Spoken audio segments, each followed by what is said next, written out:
Well, hello, ladies, gentlemen, and everyone in between. I am Diana Clarion, the Lavender Lady, and this was to have been a second cup of coffee with lavender, but unfortunately, my guest, Shannon Q, was not feeling exactly good. Okay, we have that turned up. I thought I would have done that already, but no, I didn't. Shannon is not feeling too well right now and is really in no great shape to do any broadcasting. So we decided that we would postpone until tomorrow, which for those rewatchers among you is Monday, the 30th of September, and we'll do it at the same time. We'll do it at 6 p.m., 1800 hours Eastern. And okay, so I wanted to come on and let everybody know about that, and I can run an open line if anybody would like. I mean, you guys actually came here, and you wanted to see the main event. Well, we'll see what we can do as far as making things a little better. How is everybody over in the side chat? Everybody doing okay? Absolutely. As a matter of fact, I have the in memoriam poster ready here at the end of the show to be dedicated to my dear friend Cy. What's amazing is that I'm looking at my calendar, and I'm looking at my calendar on my wrist here, and it's been 11 days, and I'm not sure whether it feels like 11 days or 11 hours or 11 years.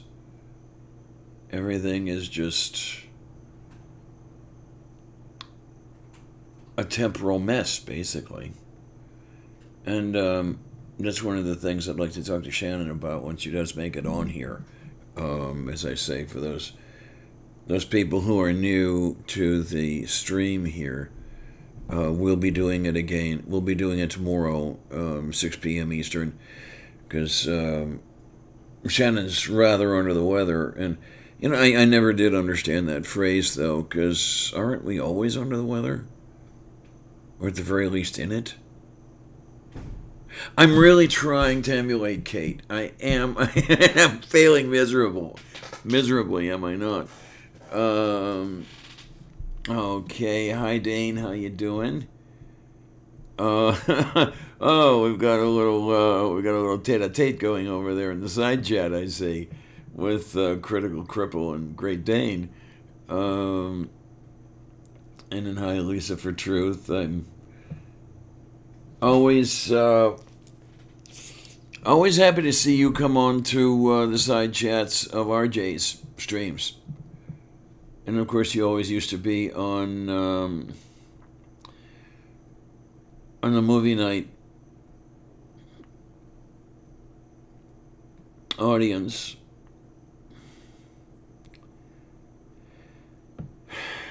Yeah.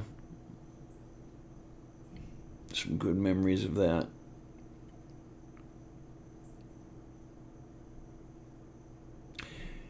Vignettes. Okay, Dave, what is going here? You said, I've had to mute. Partner wants to go back to AXP. What is this AXP of which you speak? And indeed, Lisa, and indeed. Well, here's the coffee. Drink.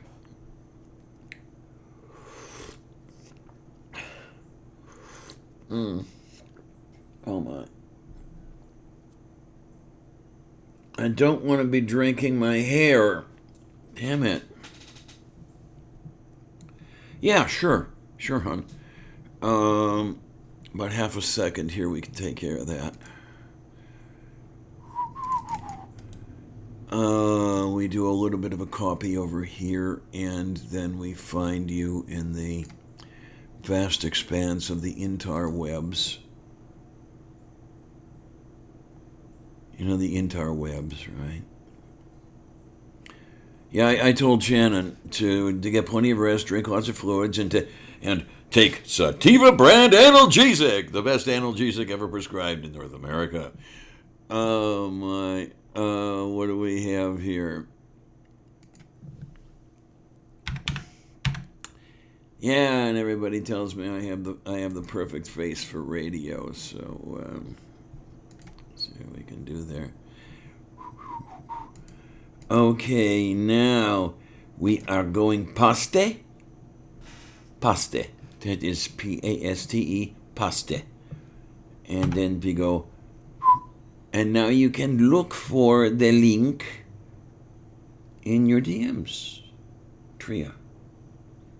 Isn't that fun? Yeah, and then I want to see if...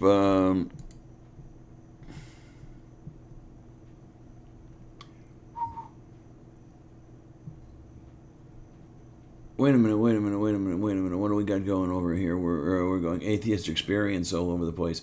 No. This is the Lavender Lady. No. Disturbed. That sounds vaguely familiar. What is this band like? Who are they? What are they doing? And maybe you'll jog my memory a little bit. There aren't too many bands that have done their performing in the last 30 years that I am familiar with, but you never know. Maybe something has struck me or something and jogged my memory. Oh, AXP, Atheist Experience. Now we've got it. Wait a minute, why are people here instead of at the Atheist Experience? You mean to tell me I'm worth watching? What the hell, man? I never thought that would be possible. Grunge emo. I don't think I know anything about that stuff. Yeah, keep in mind that the bands I used to like to hear, used to like to go hear and see and whatever else are bands like the Count Basie Orchestra and Maynard Ferguson's band and a few other things like that.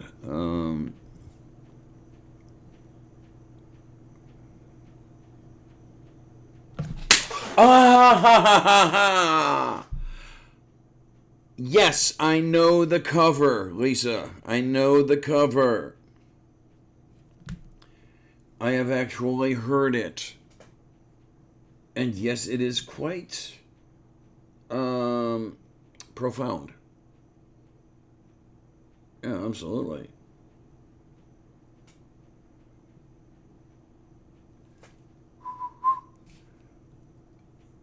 Yeah, I know, that's...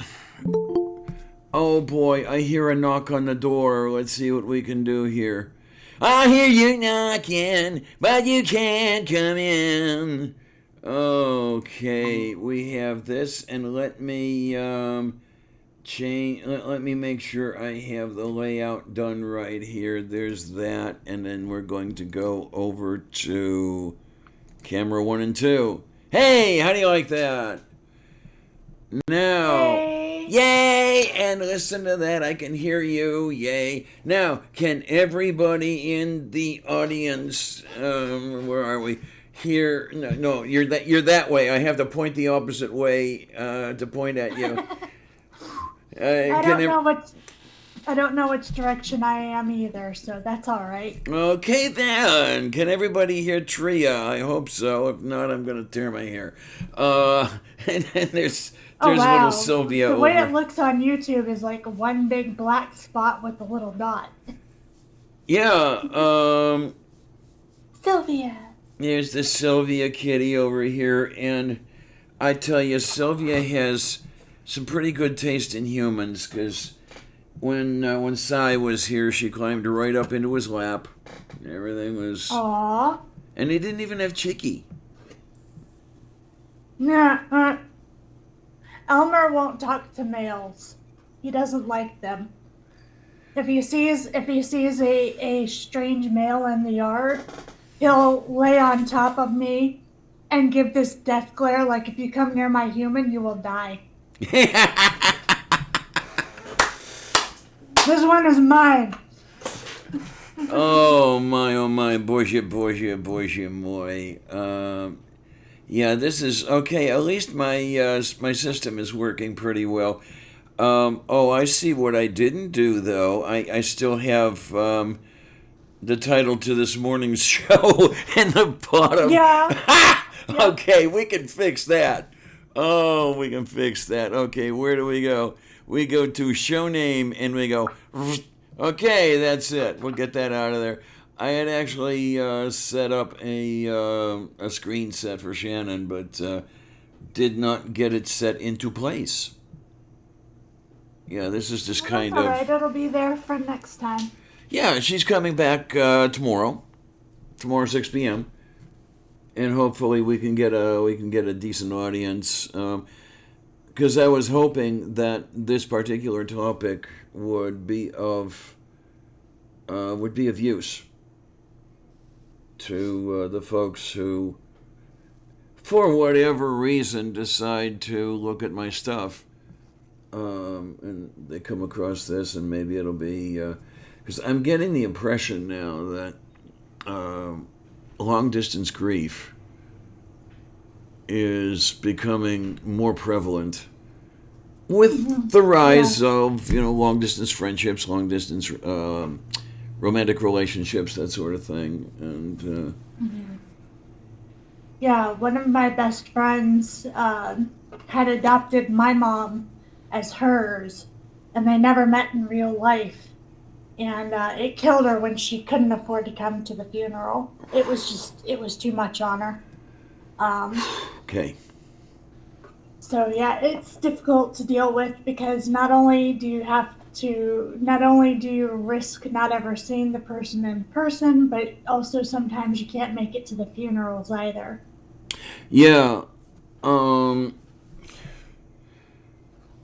I mean, okay. Had things not worked out in such a way that seemed bad at the time, I mean, okay, maybe it was bad enough, but had I not had to have the biopsy and had there been someone here to take me to the biopsy, given that I had to have it, that sort of thing, I would not have seen Cy. I mean, I had met him in person already. I'd seen him in Kentucky, but because I had the situation, and no one in town anyway was available or willing or whatever you want to call it to give me a hand with this, because the hospital wanted somebody with me, because there was going to be some sedation involved, and they didn't want me going home alone. So Jeff says, I'm taking you. I said, hey, you've got to drive almost 400 miles, and I'm taking you, and I'm not taking no for an answer. So I did get to see him that way. It was Monday, and Wednesday morning he was dead. Yes, and Lisa, I have got the results back yet.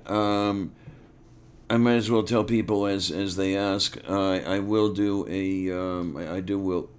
let's try this again.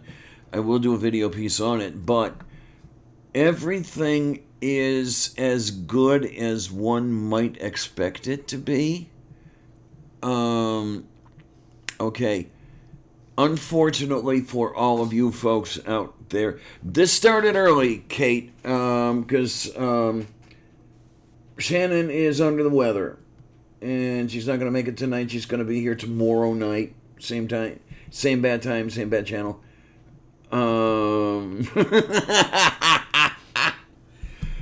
This is why I love you, Kate. Anyway, yeah, I said it. Neil, hi! Hi, how you doing? Oh my, oh my, oh my. Let's throw some of these things out there. Yeah, as far as the biopsy was concerned, to the consternation of all of you, I am not going to die next week. So just get over it, okay? I'm going to be around. We don't want to get rid of you, you numb nuts. We're keeping you. I just, well, this started a bit early because my guest is under the weather, not feeling very well at all. We have postponed until tomorrow, same time, same bat channel, the whole thing like this. So I thought that I would just start up an open chat, essentially, and all the good stuff here, and we'll get some voices in here, and I gotta figure out what I'm doing and how I'm doing it. I have no idea what I'm doing. I'm all scatterbrained. Just color me blonde, basically. Well, first you type these on the twatters, and then you send the links out. I think that's a good start. I think that's a good start. That is a very good start. I like this start. I like the way that works. Where can I find... I know everybody is here. There we are! Look at that! Look at that, look at that, look at that. Okay. Kate, have a look at your DM. How about Neil? Can we bring Neil on here if it feels like coming on? La la la la la. Yeah, I'm back to my usual stuff here, my usual craziness. It's just what happens. And if you want, Jess, I can bring you on. I can send you a link, and if you want to come on, fine. If you don't, that's okay too. That is just up to you. And let's see what we've got. Yay! Look at that. Yay! Yay! Yay! Yay! Yay! Yay! Yay! Yay! Yay! Yay! Yay! Yay! Oh my! Oh my! Okay, so we've got that. Now let's see. Okay, we're still doing all right with that. Yeah. Kate, Neil, Jess. You want to take a look at your DMs and decide whether or not you want to come in here? Great. We'll go from there. Okay, I'm not looking at the right... Oh, look! Somebody's knocking on the door. Oh, look at that. Kate! Hello, hello, hello. I have missed you! Well, you should work on your aim, shouldn't you? Now, I have to ask, how am I supposed to check my DM, to look at my DM when I'm not even playing D&D? Okay, I got you. So, I don't know, we'll have to come up with a portable version of the game or something like that. Well, whenever someone tells me, hey, it's great you're living in SD, I'm like, I'm not living in a Star Destroyer. What are you talking about? Okay, wait a minute. An NSD? No. In SD. Oh, in Sierra Delta, as in San Diego. Yeah. Yes. Okay, now we got it. Don't mind me, I'm still messed up in the head, okay? Okay, this is weird. My camera will not activate. What's up? Oh, no. Okay, wait a minute. I understand exactly what's happened. Your camera has gazed upon the beatific vision, and it is just, it has gone to the heavens. It's not for this world anymore. Nah, it's not that. It just says camera starting. Camera is starting. I wonder what'll happen if I unplug the fucker and then plug it back in. Did you turn it off and turn it back on? Yeah, there you are. Well, part of it might be that I am, doing a preview render of an animation I'm working on, and it might be snorking up some of my computer's attention. Okay, then. Yeah. Oh, hey, here we go. I'm seeing some flashing lights over here. Oh, my, Blinkenden lights? Is that the way it works? Yeah, well, that's better than the completely inert that my camera was. Okay, I'm still seeing Columbia's happy face. Yeah, well, it still says camera is starting. So... Oh, look. Hi, Jessica. How you doing? Alrighty. Hello. So, like, what's new? What's up? What's happening over here? Oh, just getting things settled out. Really. I mean, to be honest, the last 10 days, really screwed with me. Oh? I lost a very, very dear friend. Oh, that part. Yes. I thought Yeah. there was more. No. Okay. Yeah. He was a special class of friend. Let's put it that way. And okay, I'm just trying to settle in, settle down, and we're having a little bit of a problem here. Sorry, that was me. Someone said in the chat that I sounded like I was in outer space, and I wanted to see what was up. And so, yeah. Is Jessica trying to say anything, or is it? That... I'm not. Can you hear me though? Yes, We I can can. now. Hi, how you doing? Okay. Hanging in there. Yeah, I mean it's not easy. For those who don't know, Jess is one of Jeff's daughters. You are, wait a minute, now the younger? I am the younger, yeah. Okay. I'm assuming by Jeff you mean Psy Strike. Yes. Correct. Okay. I mean, it feels so weird. Like, so many people, I was watching the show last week, so many people seem to know who he is. As far as I know, I never met the guy online or in Meet Space, and it feels weird. Okay. Yeah, there was. Like, where the hell was I? How did how did our paths never cross? Yeah, I don't know because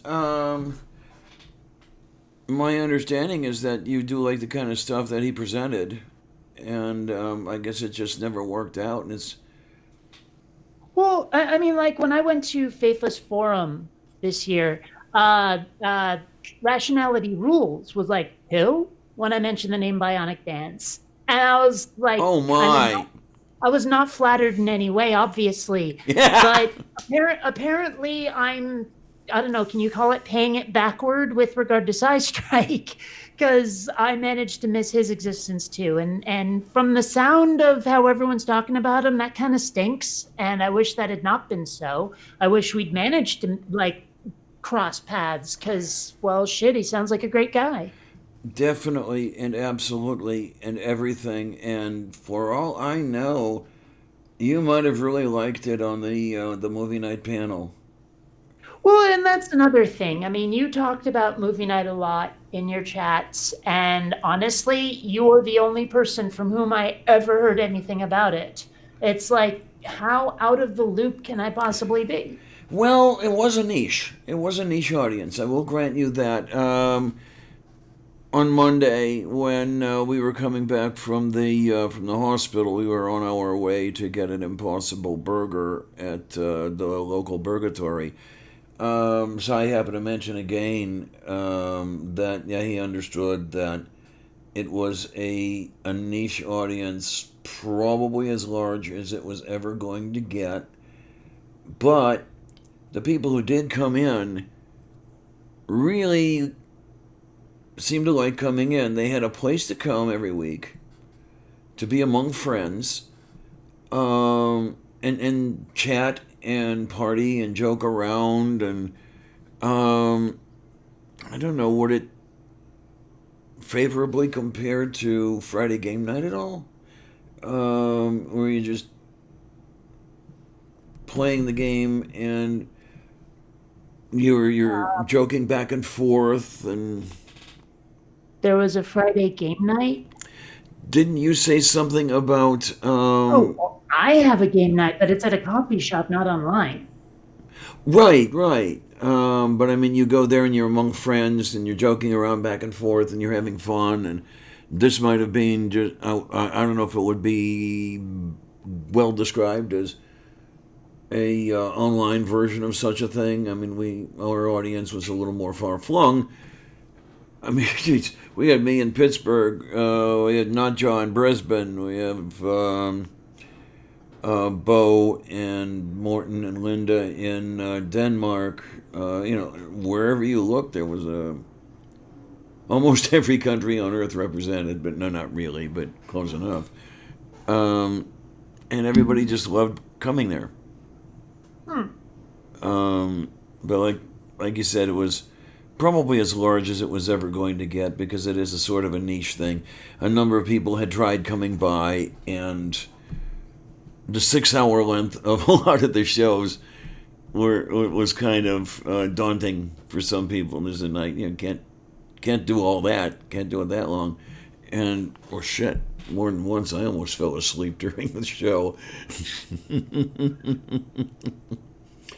And then there was the night with Gin and Dr. Pepper, where I became legendary.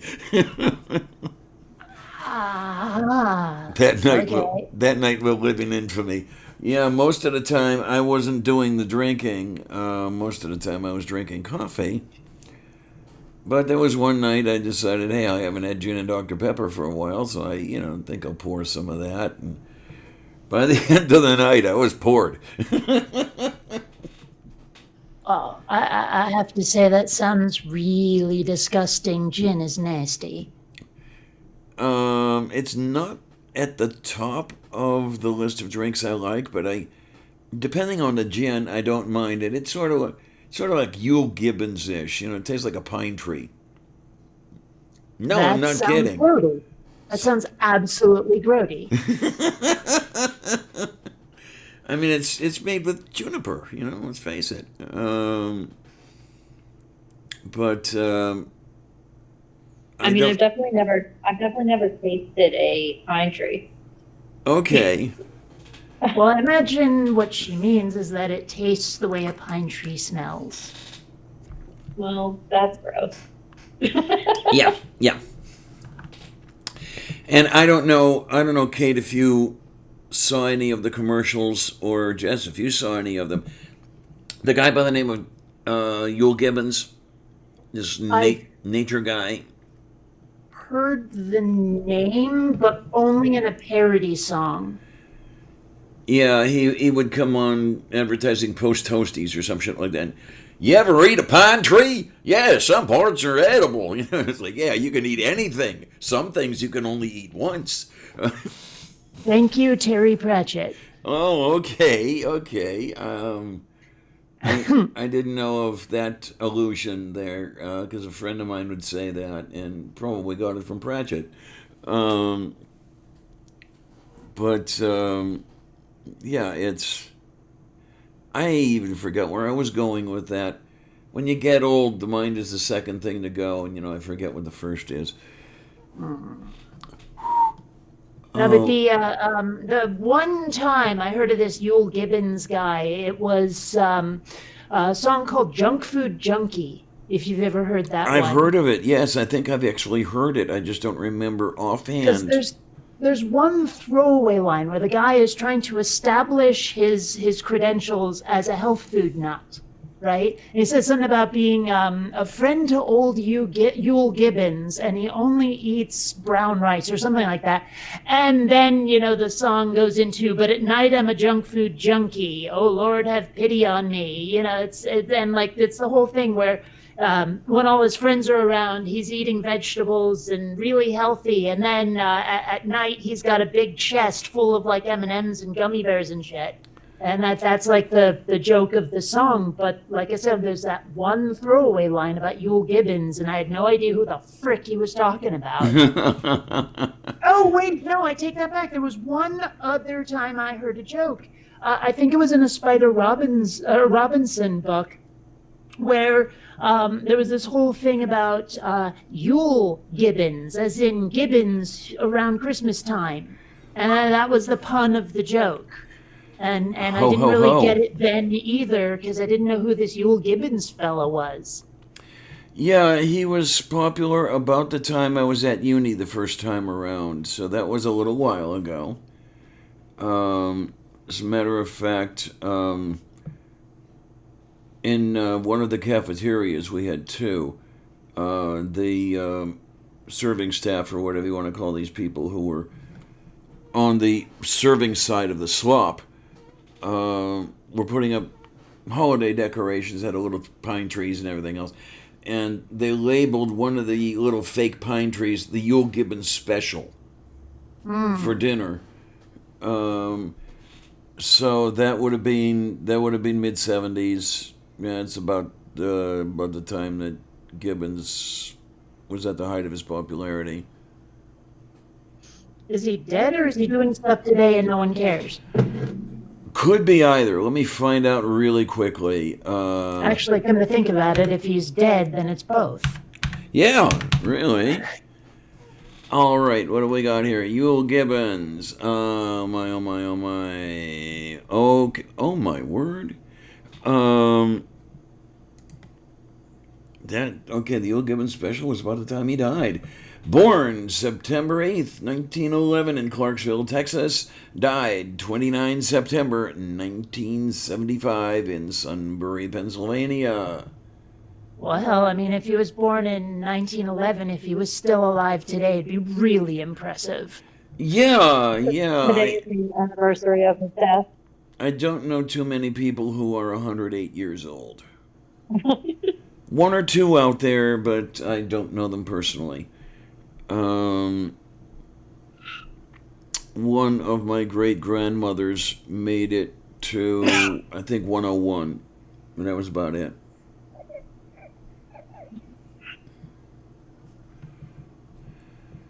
Oh, what are we doing here? Okay, what have we got? Lisa for Truth loved the Ark Park series. I'd really like to see that finished. I don't know if we'll be able to do that or if we're just going to leave it unfinished. I don't know what would be more fitting. Because we had just the last episode to finish up. Because everybody who had participated in some way was interviewed. Karis did the interviewing for most of us, and then Sai and Karis were going to interview each other, but unfortunately that never happened. You know, it would be like a really horrible thing, like embarrassing as hell for my dumb butt, is if it turned out that Sidestrike had been at Faithless Forum, or American Atheists, or that one time I went to Skepticon, and I just didn't put together the name and the face. Well, you know, because, well, how many times did he appear on camera? I went looking at his back catalog. I couldn't find one.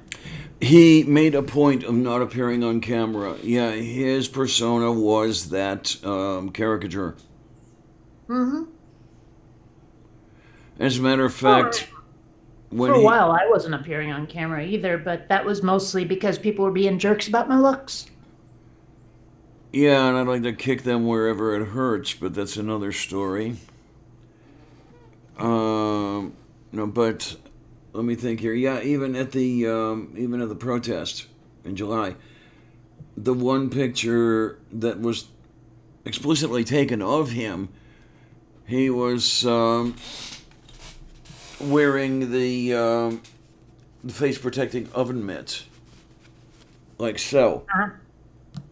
And really? Yeah. I've never seen that before, this oven mitt thing. Yeah, he made a whole bunch of these. Gave a whole bunch. Did he give a bunch of them out to the family, Jess? Yeah, we still have a bunch of them. Like, I have a couple of them just sitting around. Yeah, I think he got the idea from Cool Hard Logic. Because CHL was talking about the face protecting oven mitt when he was cutting spirit science to ribbons. So one of them got the idea from the other one. I'm not sure who, but this is one of my prized possessions. Isn't it amazing that a freaking oven mitt would be something dear to my heart? But no, I hear you. I mean, I still have it right here. Doesn't go far. Well, Oh, I mean, we can get attached to some really weird things. Unfortunately, something I was quite attached to has disappeared recently. It Oh, was no. a video store keychain tag thing, like a membership card, because it was from my very first job at a place called Empire Video in South Burlington, Vermont, and it's gone now. It got sold to Blockbuster, and I don't know where the hell that little tag went, but I miss it. I really do. Oh, yeah, you are right, Morton. He actually does have one or two where he is on camera, but boy, I had to hunt to find those. Maybe I'll look. Maybe I'll go, oh, that guy. I don't know. He was sitting at the kitchen table or some stuff like that when he was making it. Hi, Jen, how you doing? And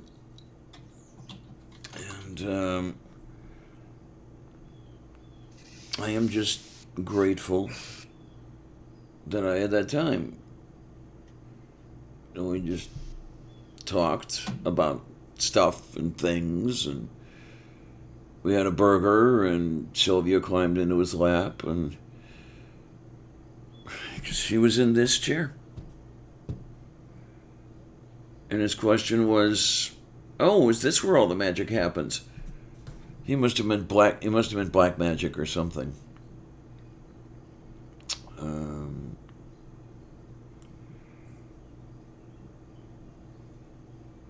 Yeah, there we go. Some of the really early ones. Yeah.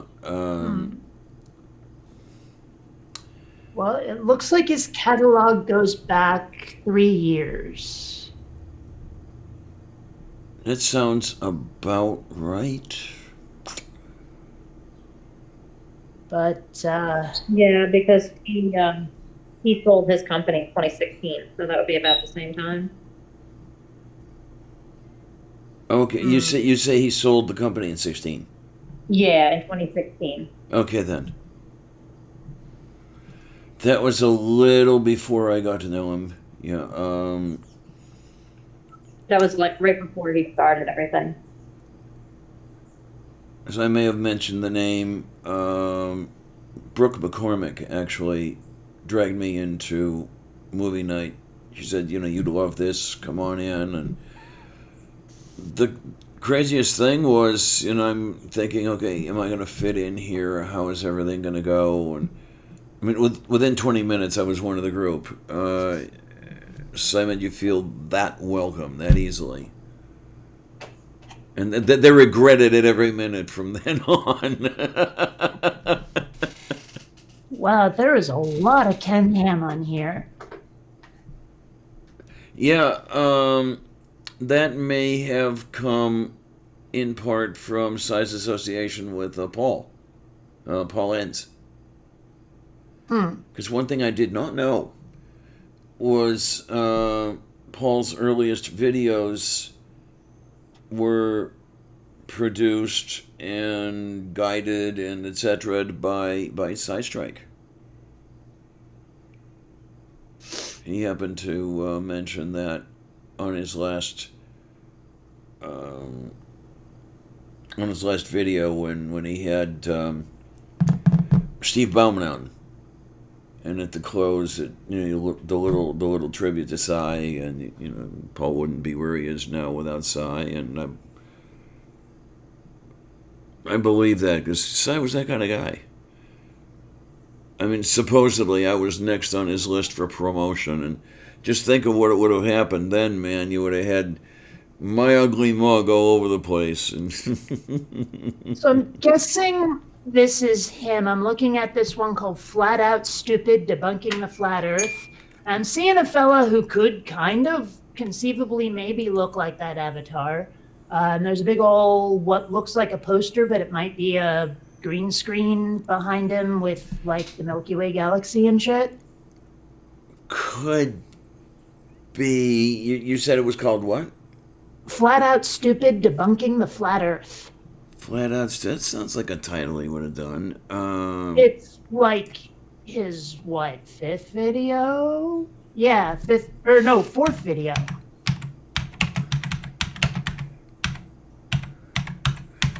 Flat out stupid. How do you spell debunking? Here we go. Debunk And G. That's him.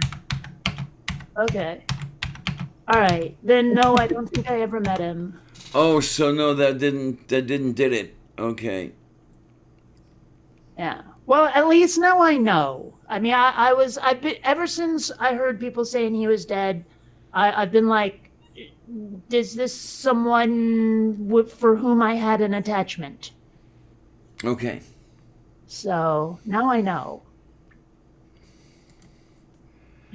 That was on our living room couch.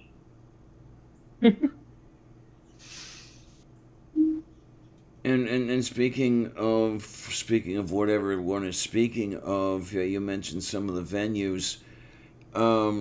Kate, you planning on hitting any venues this coming year, 2020, or? Well, I mean, okay. In all likelihood, I'll be going to Faithless Forum again. We'll see. I don't Okay. know. It would help if they'd actually invite me to be on one of the panels this time around. That would be nice. But also I've been looking at my funds and I'm sitting here thinking, the last couple of times I went to American Atheist, it was actually at the generosity of one of my viewers, but they've hit on hard times. I have the cash to potentially go to American Atheist on my own dime, so I'm probably going to do that. Oh boy.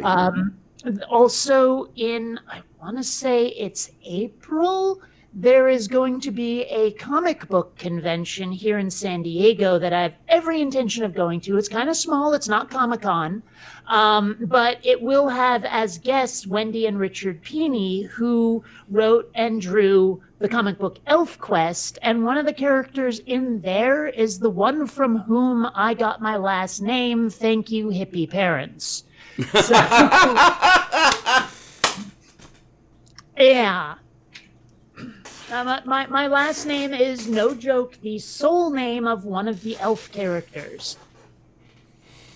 Alrighty then. Okay, that works. Okay, so yeah, you may or may not want to make adjustments to your plans because I was already planning on, if I could scrape the cash together, getting down to Texas for Faithless Forum. So you might want to run the other way. Well, I suppose that's possible. We'll see. Oh my, oh my, oh my. Yeah, could you just see me turning into a puddle on the floor? I can see me filming that happening. It's funny, from Faithless Forum, there's actually some footage. It was supposed to be just a still shot, which I thought was weird that it turned out to be video, but there is some footage floating around out there of me licking someone's face at Faithless Forum because I was dared to. So...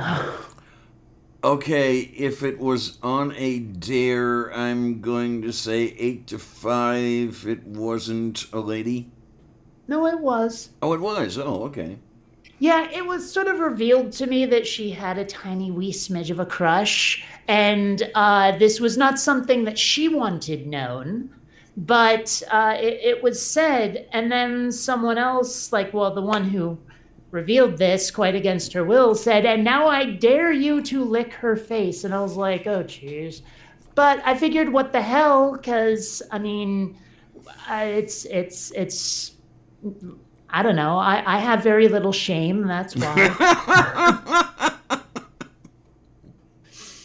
So I did it. And it makes me laugh now. But I don't know what happened to that footage that was taken. But it's probably still out there. Oh my, oh my, oh my. Hey, Diana? Yes, dear. Zaphod is asking if he can post Psystrike's GoFundMe.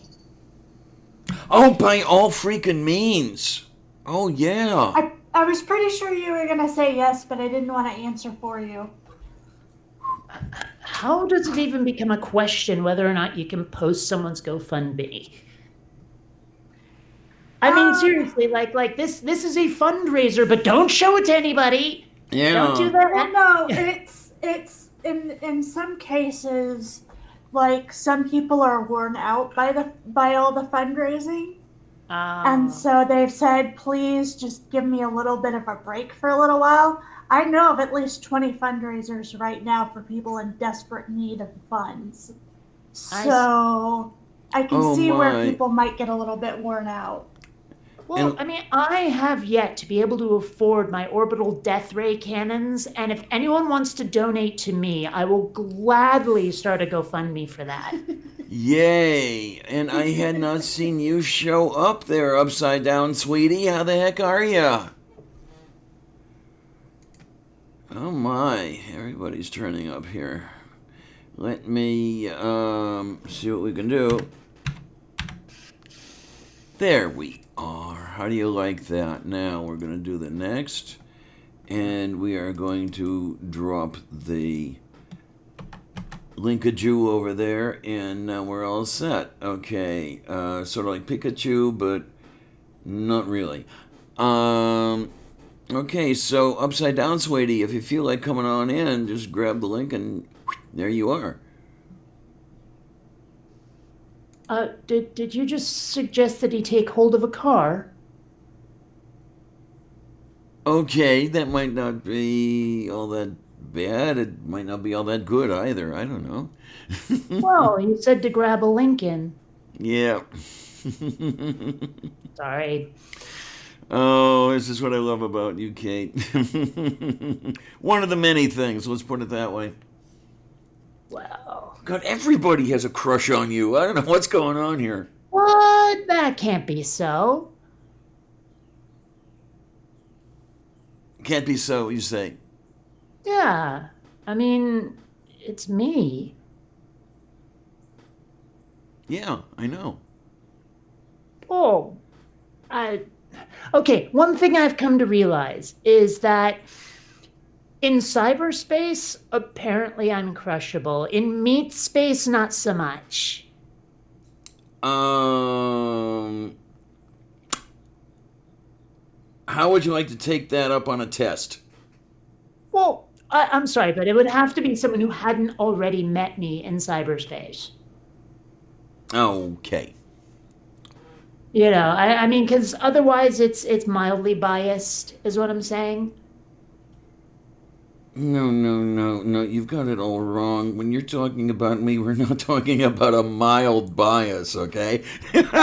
Okay, but my point being that if someone if their first impression of me is an in-person impression, then we have a better metric than someone who started out knowing me online. Okay, okay. We can do this. Um, I will say that you scared me a couple times. I mean, you've got a little bit of a temper going for you. A little. But nothing that couldn't be handled. You know, in you know nothing that couldn't be tolerated, or however you want to put that. Um, yeah, okay.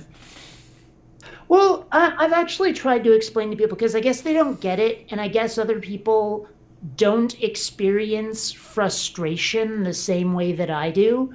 Because when I described it to my parents recently, they didn't realize that there is a very physical, visceral sensation to frustration for me.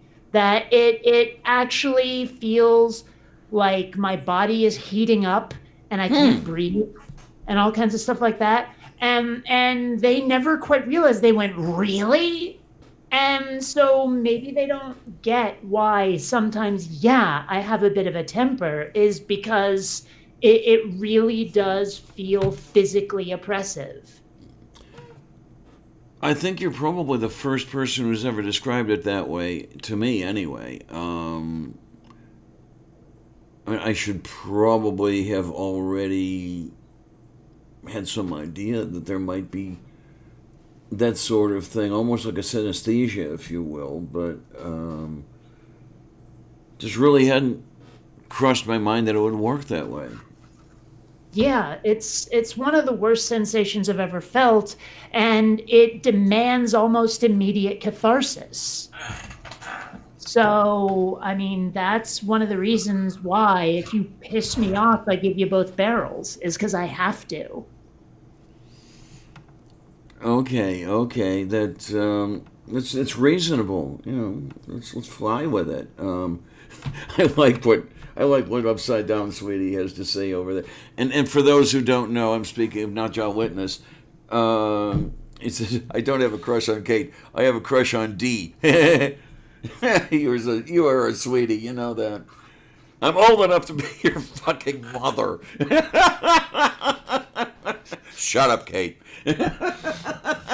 My brain went to the idea of, well, you know, I don't want to hear about your fucking mother because that's gross. She's old and should be completely chaste.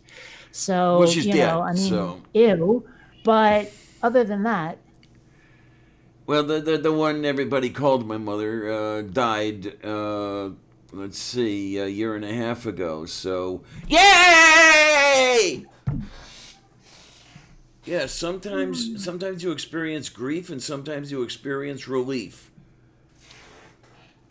yeah, the one that scares me is when I experience indifference to someone else's death. Yes. Um, I mean, granted, sometimes they're just literally people I didn't know that well. But I mean, I remember when one of my best friends from high school committed suicide, and we hadn't seen each other for about a year and a half, 2 years. And I was like, this was someone who was my best friend. Why do I care so little? mm-hmm. You know, in fact, I've often found myself far more devastated by the deaths of celebrities, Okay. like people I never met. I remember when I found out Dick Miller died, an actor that most people have no idea who the frick he is. And I'm one of those But people I who was has no idea. devastated because he was a staple of my childhood for so freaking long. Okay. When I found out that Jerry Goldsmith, one of the best like score writers for Hollywood, died, I mean, like seriously, second only to John Williams, I was floored. I don't know what to say. I guess I have a better relationship with these people that I never knew than I ever did with the people I do know. And that freaks me a little. I'm like, am I fucking sociopathic or what? I don't get it. Okay, yeah. Okay, the thing is, though, and Zaphod, take care, be good, have fun, all right? Thanks for coming by. The fact that you're asking that of yourself Well, that kind means I'm not. of makes me think that maybe not. Columbia, no, do not bump the microphone. Okay, so somebody else's kitty does shit like that. God, there was the Oh, Columbia loves to headbutt the mic. there was the one day that Sylvia decided that she really liked the keyboard, and she screwed up the screen so badly that I had to reboot and get everything straightened out that way. There was no way I could get anything to work correctly to get anything back functioning well. It wasn't all that long ago, actually. But that was really the only time she did anything that bad. So that's a good thing. No, usually what she does is just destroys everything physical around here. Which is what I've got to do. I did some posting earlier. I've got to decide what I'm keeping, what I'm getting rid of. It's amazing what events like the sudden death of a dear friend will get you thinking about. And I mean, that's pretty much what got me sorting this place out, deciding, and here's the whole point, what to keep and what to get rid of. You know, it's almost fitting with, you know, somebody going away, you know, a sort of a getting rid of. And I know I'm making no sense at all, right?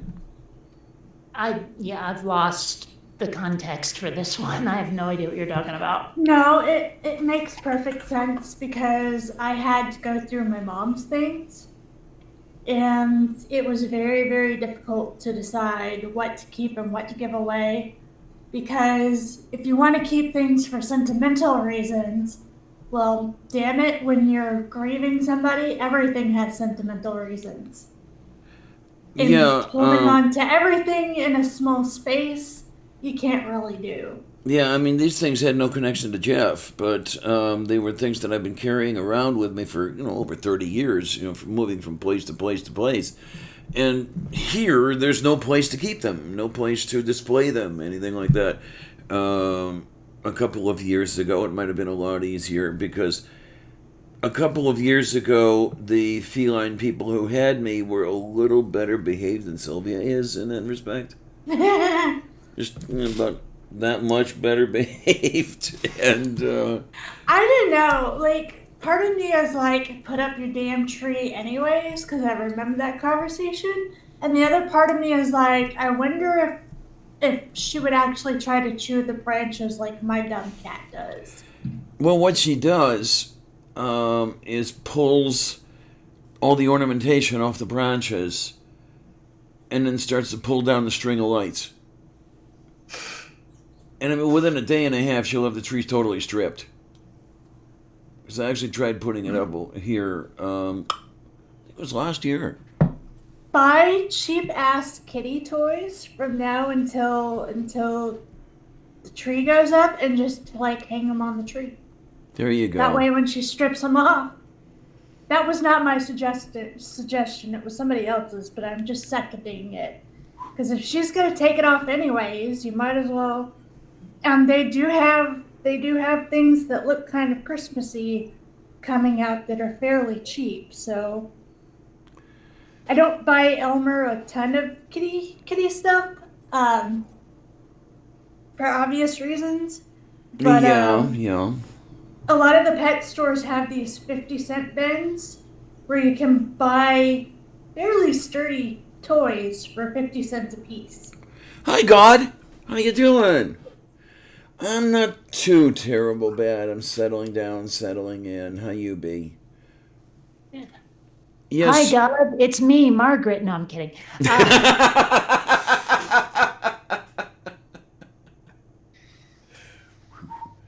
Oh my.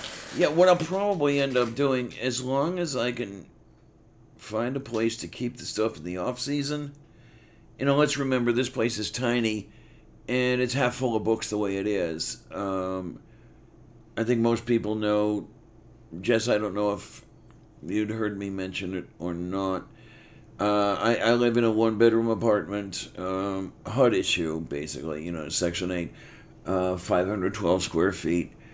I eat, sleep, broadcast, whatever else, out here in what the landlord calls the living room, because what the landlord calls the bedroom is my library with something over 800 books back there.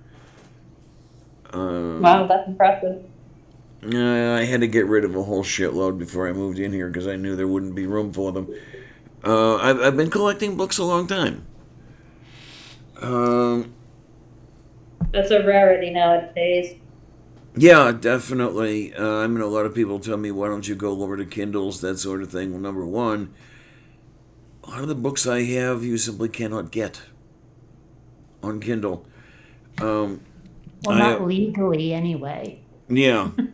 I have my high school calculus textbook because at the end of my senior year, the calculus teacher had said, okay, folks, we're getting a new textbook next year. So in case any one of you just happens to misplace the textbook, kind of lose the textbook, you're all fine. And you heard about 6 or 7 of us, Mr. Akers, I lost my book, holding it up there and waving it. So, and then that book had been in use for, oh Lord, at least 15 years before we used it. I've got books that I got my hands on when I'm, 12, 13, something like that. That was a while ago. And then all my college textbooks I kept both times around. So there's an entire section devoted to mathematics and an entire section devoted to biochemistry, neuroscience, that sort of thing. Which I do refer to. And the stuff's dated, I know, but... And then the other thing is, it's really nice to hold a book in your hand. No, it's not. I have to completely disagree on that one because after a while, like I used to read a hell of a lot more than I do today. And after a while, my hands would start to really hurt because a paperback book tries to close on you all the time. Yeah, Right? yeah, you got it. You have to hold it open like you're throwing up the horns, and putting the pages in between them. But then, if it's a hardcover book, it's heavy. And I was just like, I am not enjoying this experience very much. And if it weren't for the fact that I totally want to consume the contents of this particular book, I would not be doing this. Okay. I find it quite unpleasant. But with a Kindle, it's so much less cumbersome than an actual book. And if you drop it, it stays on the page you were on, thank goodness. So it's not like, oh crap, I dropped my book, I don't remember what page I was on, and if I try to read enough of a page to find out if that's where I was, I might encounter spoilers. This sucks. So I have to say, I don't enjoy the experience of holding up dead trees. Not my thing. Okay. So, see, we're in good stead. We have our differences too, and it's a good thing. I like that. No, I mean, I'm right and you're wrong, and you should change your mind. Excuse me. Clearly.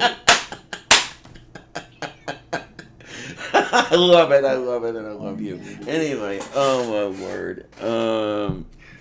Yeah, it's some books I might be able to do as a Kindle, and then there are others I definitely cannot. I think RJ's book is one of those that I probably have to hold in my hand while I'm reading. Just like RJ? James Downard was one of the panel members on movie night with us. He wrote a book entitled Evolution Slam Dunk. Deals with the reptile to mammal transition. God, it's a beautiful book. I love that book. I'm going to end up reading it 3 times. I know I am. Read it the first time for what it says, for the second time for what it doesn't say, and check all the sources and all this other happy stuff. And maybe more than 3 times I'll end up reading this darn thing. If you've ever got the time and the inclination, you might want to look up a YouTube program called Evolution Hour.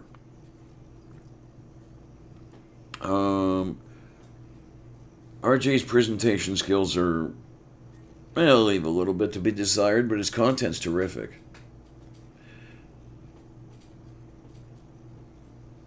Orla Seraph in the chat is saying, books are so metal, they are the tattooed and crushed remains of dead trees that can take you far away with the worlds within.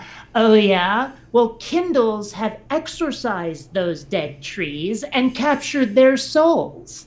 The one thing you do say, hon, is about the dropping the Kindle and you don't lose your place. But what's the probability that you're going to shatter the screen? Well, so far it hasn't happened to any of my Kindles, so Okay. I'm going to say very little. Okay, that's a good thing. No, that was one of the things I'm worried about a little bit. And then if you're it helps that I don't drop it very often, and when I'm reading, it's usually in bed, so where it lands will be soft unless it's my face. okay. I'll just have to take your word for it on that. Well, my The face otter- is not very soft. It's mostly bone with some loose skin on top of it. Okay, yeah. The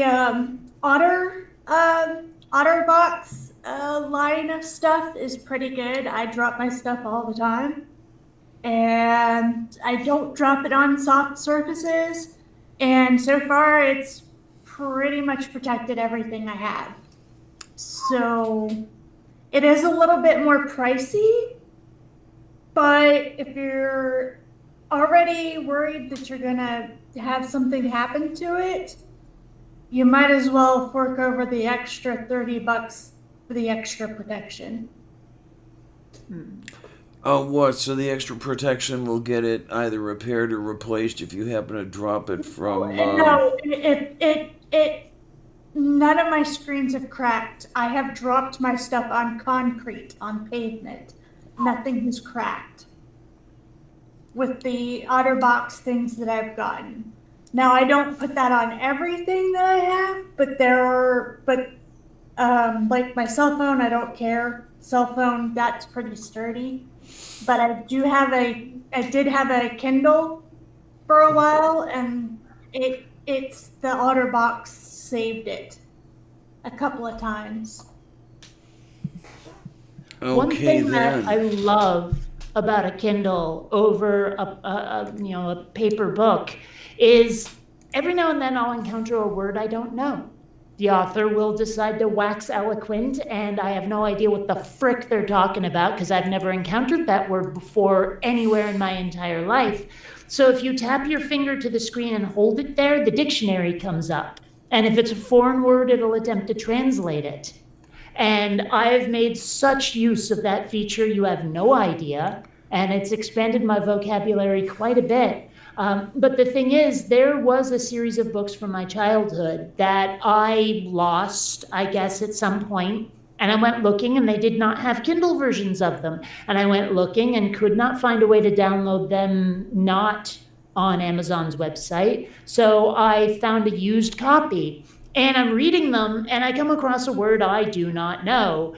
And I'm halfway to tapping my finger on the page when I realize, no, these don't do that. Okay. I'm so used to a Kindle now that a wood pulp book, I'm sitting here trying to tap the screen, and there's no damn screen. Now, the Kindles, do they, by some chance, have at least a Klingon to English dictionary?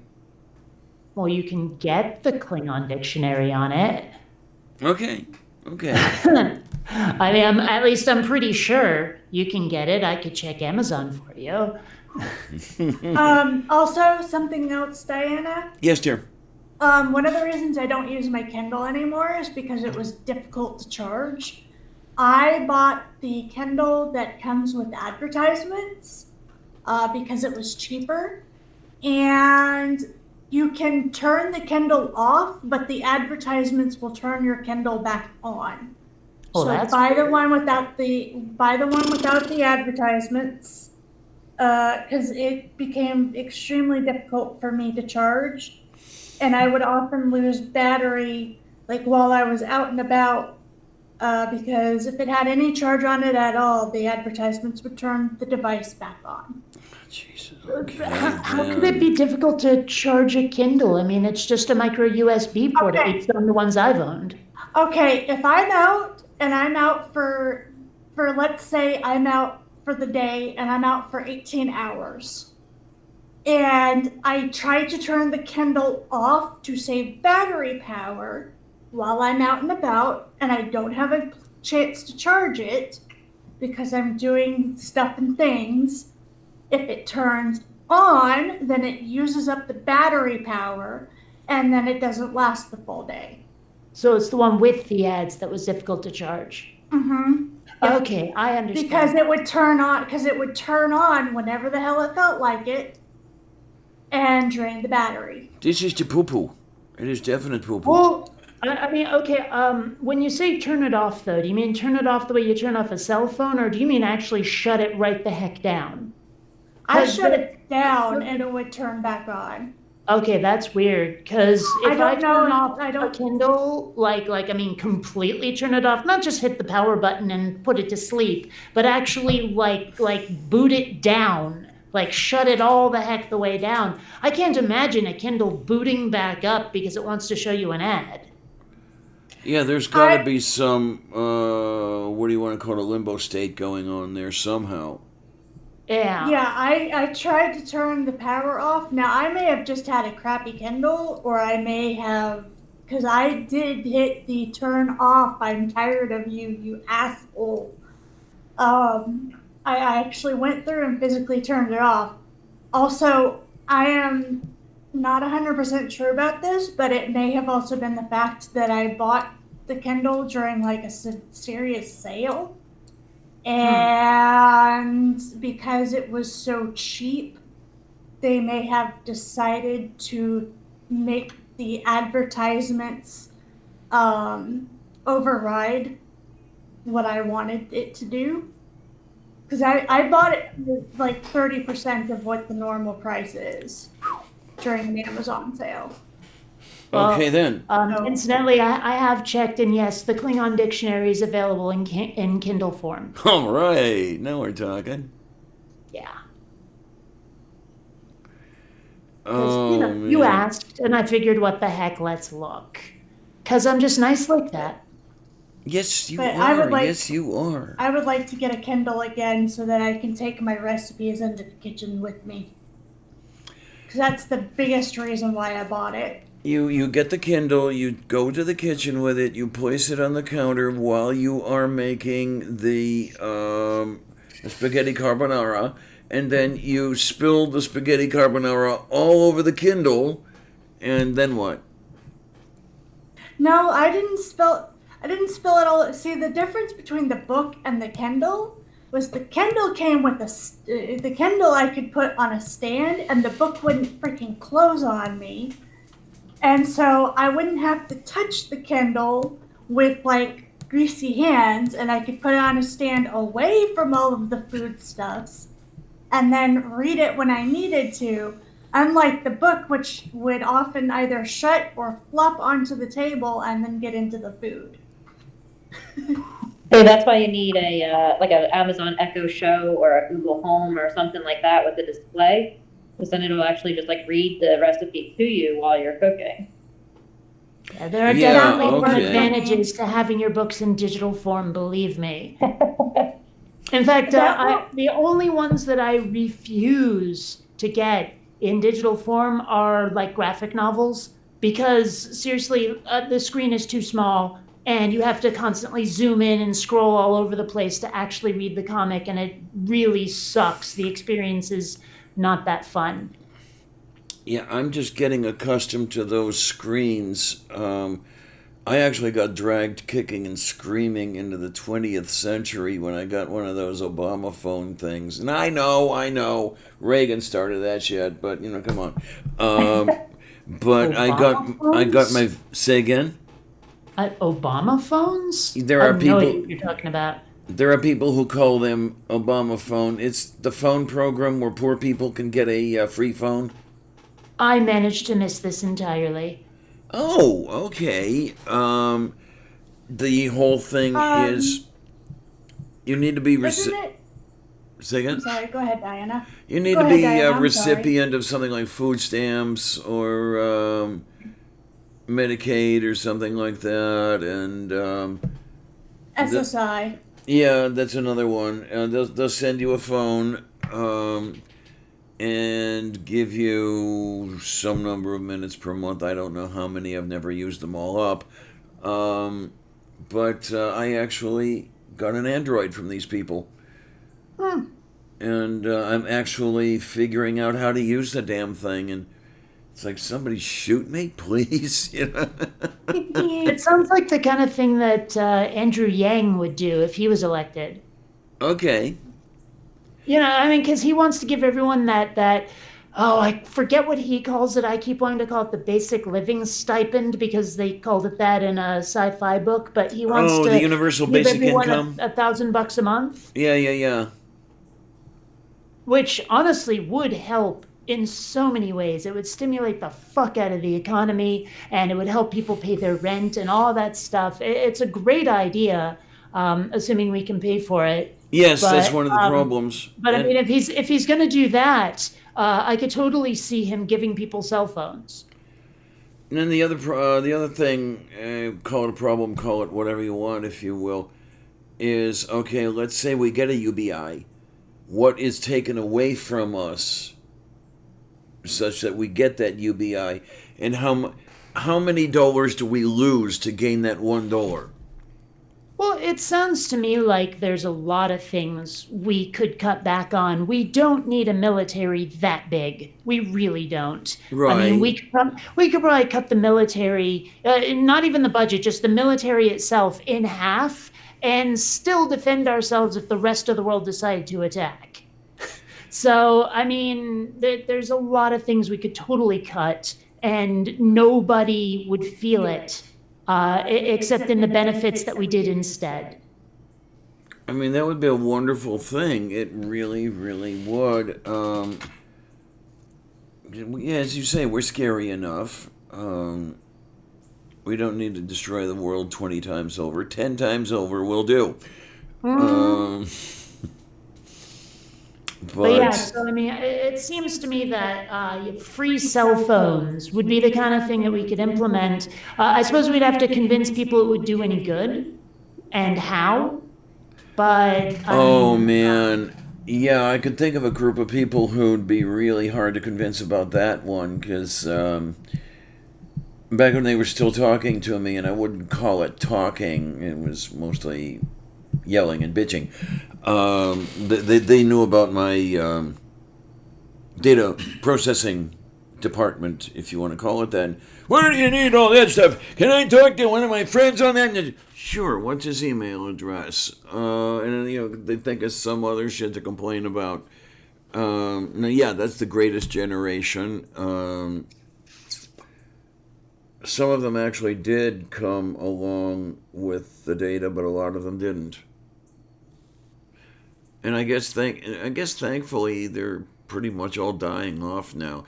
Now it's just my generation you got to get rid of, huh? it's kind of sad when you have to wait for people to die before the world will get better. Isn't it though? I'm seriously, I'm with you on that one.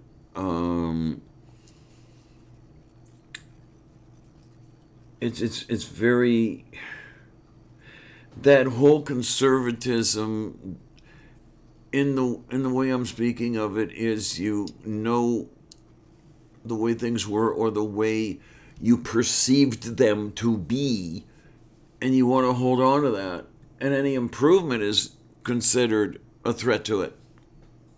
Well, and that's the thing. I mean, in many ways, I'm against certain kinds of changes, mostly in the entertainment industry. Thank I you very noticed. much.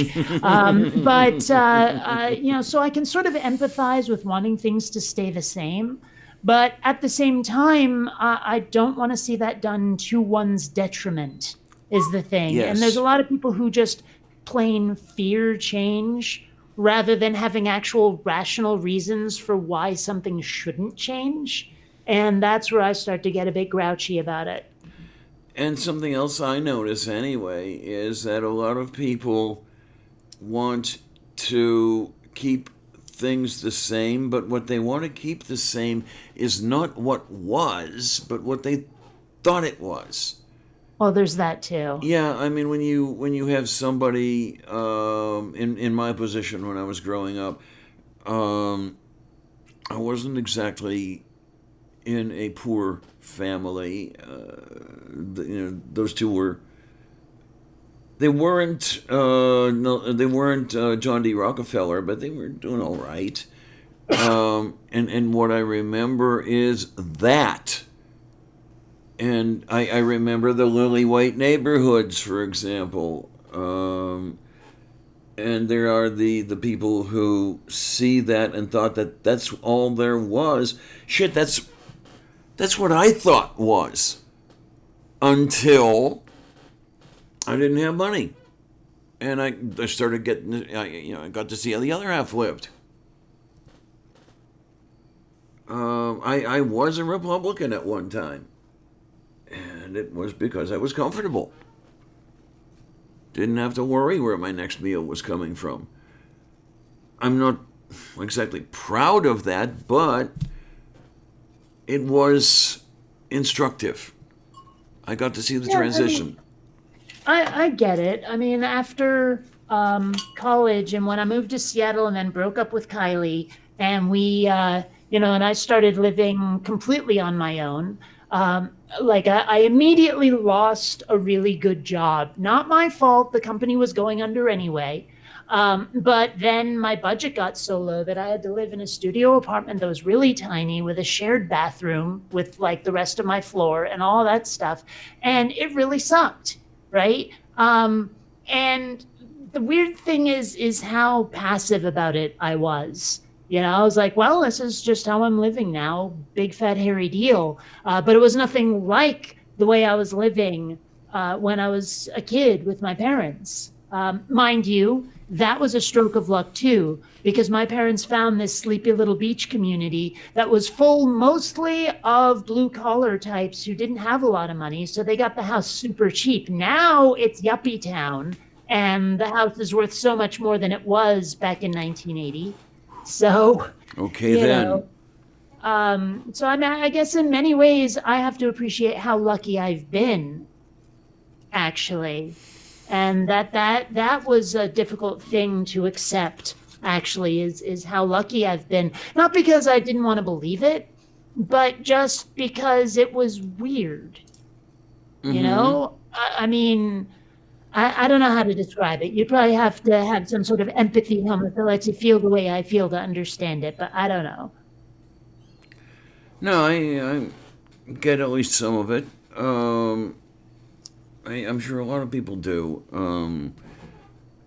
Like I say, back then when things were a little better for me and everything else, it was he had the shop, the beverage store, in the less than wealthy part of town, and I got to see the superficial difference.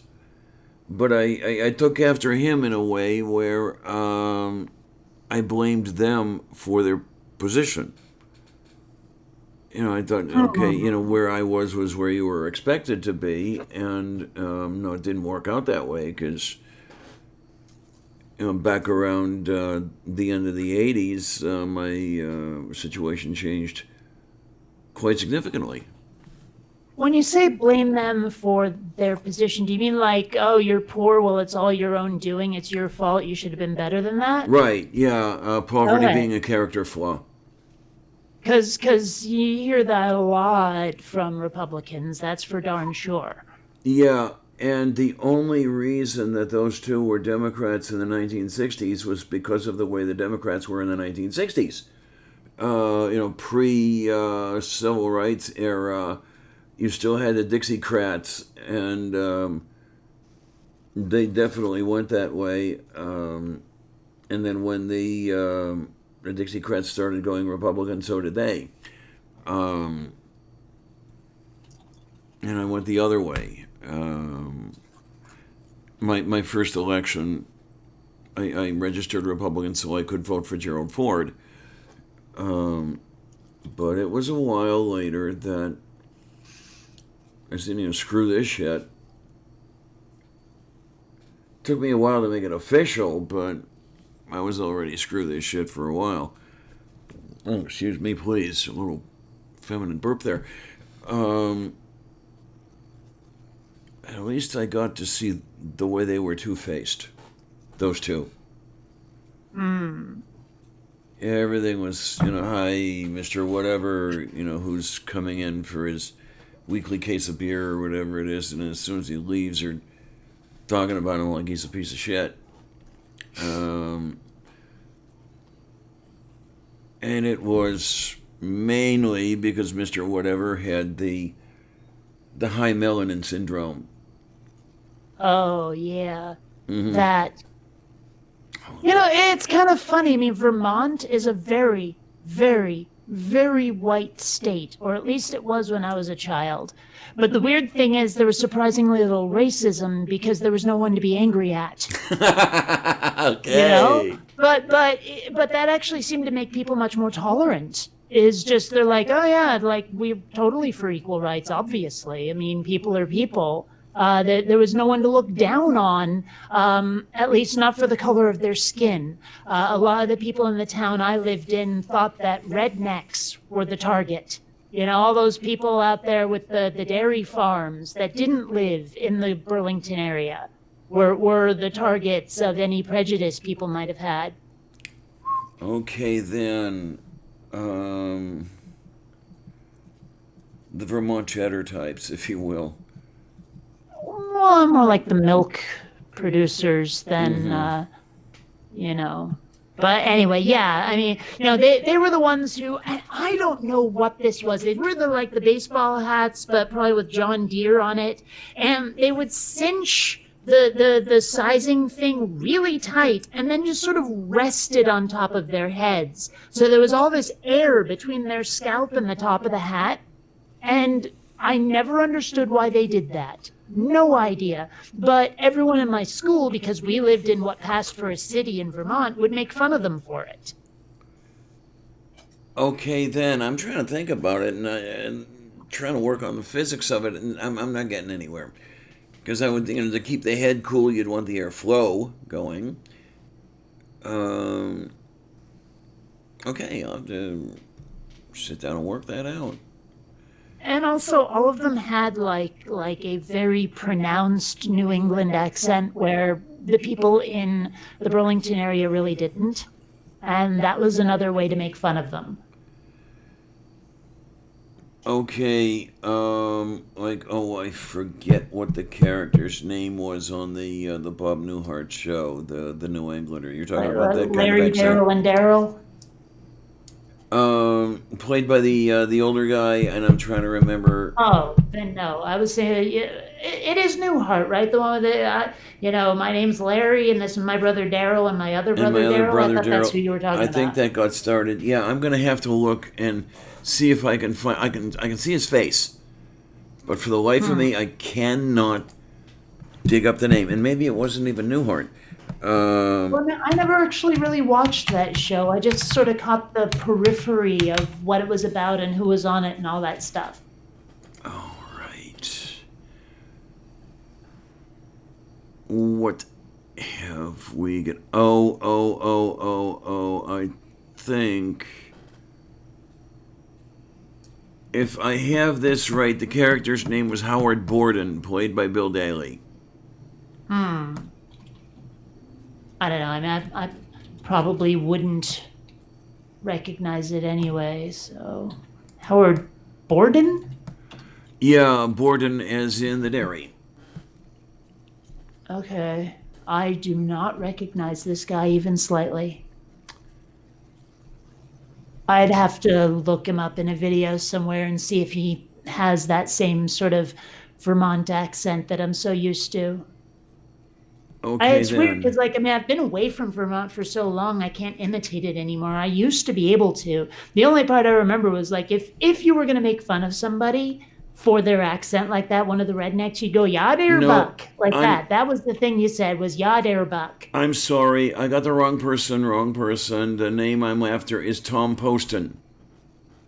Okay, that name sounds way more familiar. I still don't recognize him, but I know that name.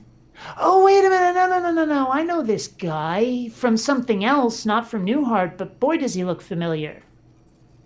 Yeah, I'm sorry, I had the name wrong. But yeah, did you put the particulars out in the chat, or?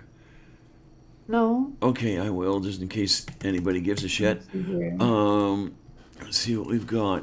All right. I'm looking at his IMDb page right now, and there's probably, I'm seeing a lot of guest roles on stuff where I'm like, well, I should probably know him from that, but I don't really see anything that I watched a lot of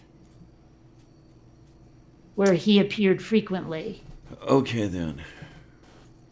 I mean, because I'm seeing guest starring roles on Coach and Home Improvement, Grace Under Fire.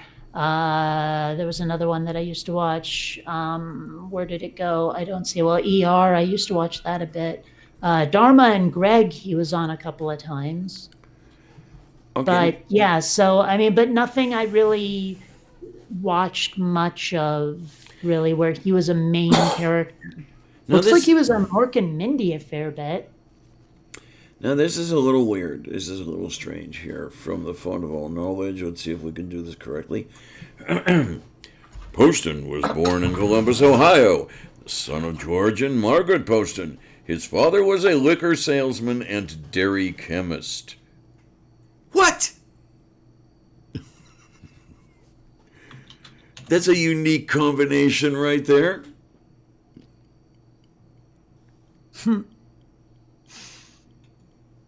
It's funny. I was at that motorcycle safety course a while back, and every now and then the guy teaching it would say, "Okay, now we're on to section fill in the blank." Someone read out the part where where like the main thesis of this particular chapter or something, or whatever it was, the summary.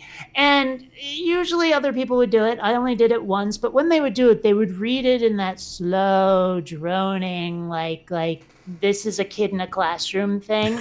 and actually it was because they were doing it that way that I decided, okay, I'm going to do this for this chapter. And I did it like it was a YouTube video.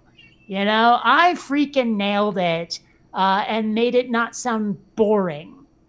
So I don't know. It's just one of those things. And the way you just did that, it reminded me of it. So Well, you see, this is how you are just amazing, Kate. I keep trying. Well, it's I this keep thing I trying do. to tell you. yeah, but let's face it, yours is the minority opinion on this one. So Well, wait a minute. excuse Wait a me for minute. wanting a control group. If only on it. 3 people believe the right thing, that doesn't make it wrong. True, but you have to verify whether it's the right thing, don't you? Well, yeah. I mean, actually, it's funny. That's an argument I've been having with someone recently, where they've been trying to insist that my incredulity does not make something not true. And I'm like, yeah, but your faith doesn't make it true either.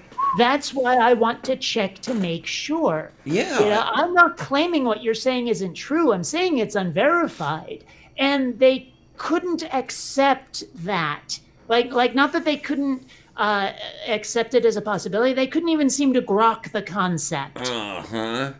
I'm just like, dude, I don't know whether you're right or not, and I want to check to make sure.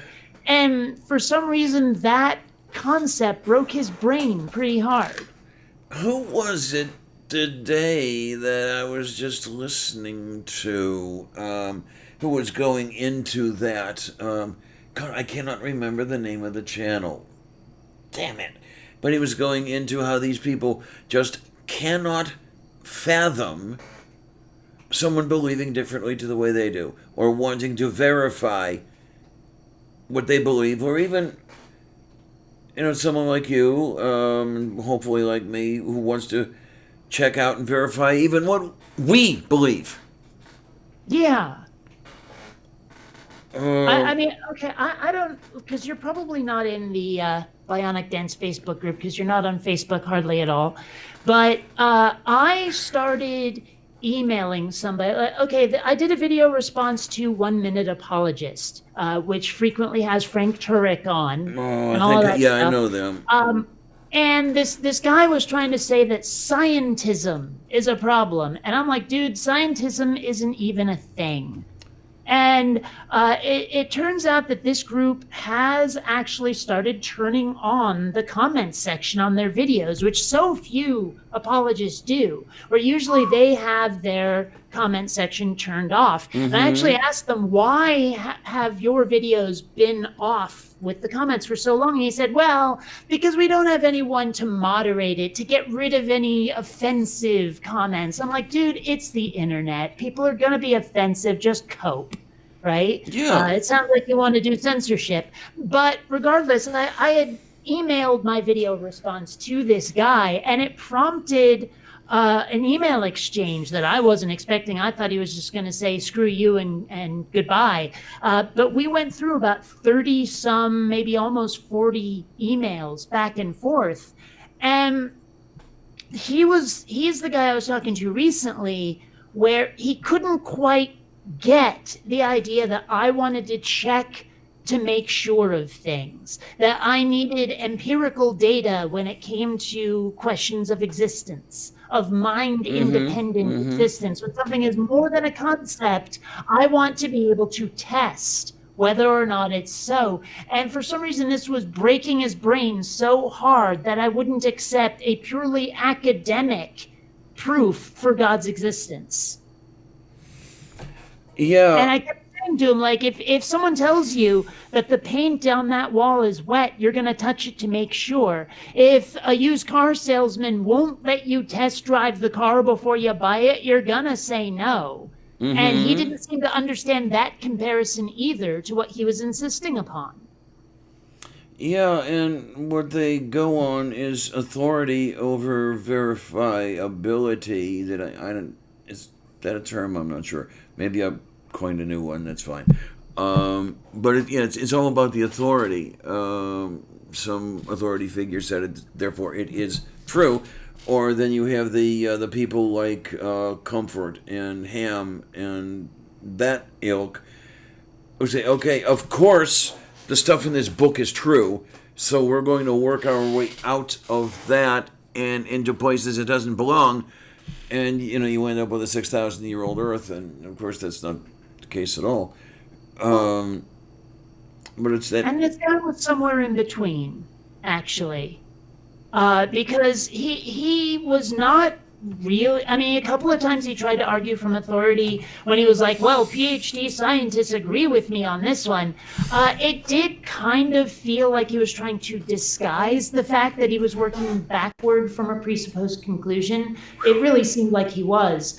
But a lot of it was just, he was trying to say, well, God is outside the physical universe, so we only have academic reasons. We only have like pure reason to come to the existence of God.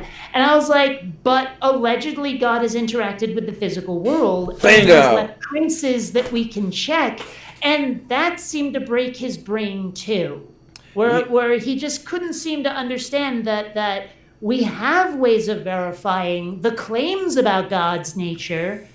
So why don't we try to verify them? And if we can't verify them, it throws the claims of God's existence into doubt. And it seemed like he wanted to move away from the idea that like God's existence was even a claim, where it's like, well, this is a truth already, and we're just going about like proving it to other people. But if we can't prove it to other people, it's still true. And like, he never outright said that, but boy, did he give me that impression. Yeah, and it's those people that claim that their God is outside the known universe that really get on my nerves. Well, as you were earlier alluding, I mean, I love the way Aaron put it. When God reaches into the universe, he should pull his arm back, dripping with physics. And the other one is, if that God is outside the known universe, outside the accessible universe, even if it does exist, it might as well not, because we can't get to it. Okay, it's funny you bring up Aaron Ra, because there was something I said. Let me see if I can find it again. I forget exactly what it was, but there was something I said that came 100% from my own brain, as far as I know. But I said it to this guy, and he goes, oh gosh, that's lifted directly from Aaron Ra. Tell me you're not friends with him. And I'm like, do you realize, number one, how big a compliment you just paid me? But number two, yeah, I'm friends with him, but I mean, this is all my own work. Okay, let's see. What I said here was, that said, I've had far too many debates with theists who insist that faith means something other than what I see them actually doing. And he said, this is a line straight from Aaron Ra. Please tell me you aren't a fan of his. But okay. I mean, the debate there was basically where he was saying, no, faith is just us having confidence in God and not blind faith. And I was like, okay, but when people tell me to have faith, they tell me to have blind faith. That's exactly what they're doing.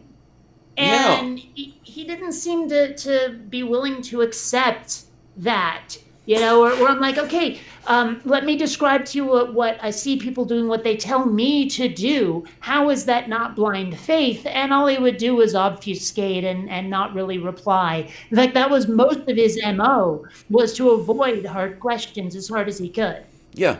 Now, I have heard Aaron say things like that, and I do know that you say things like that.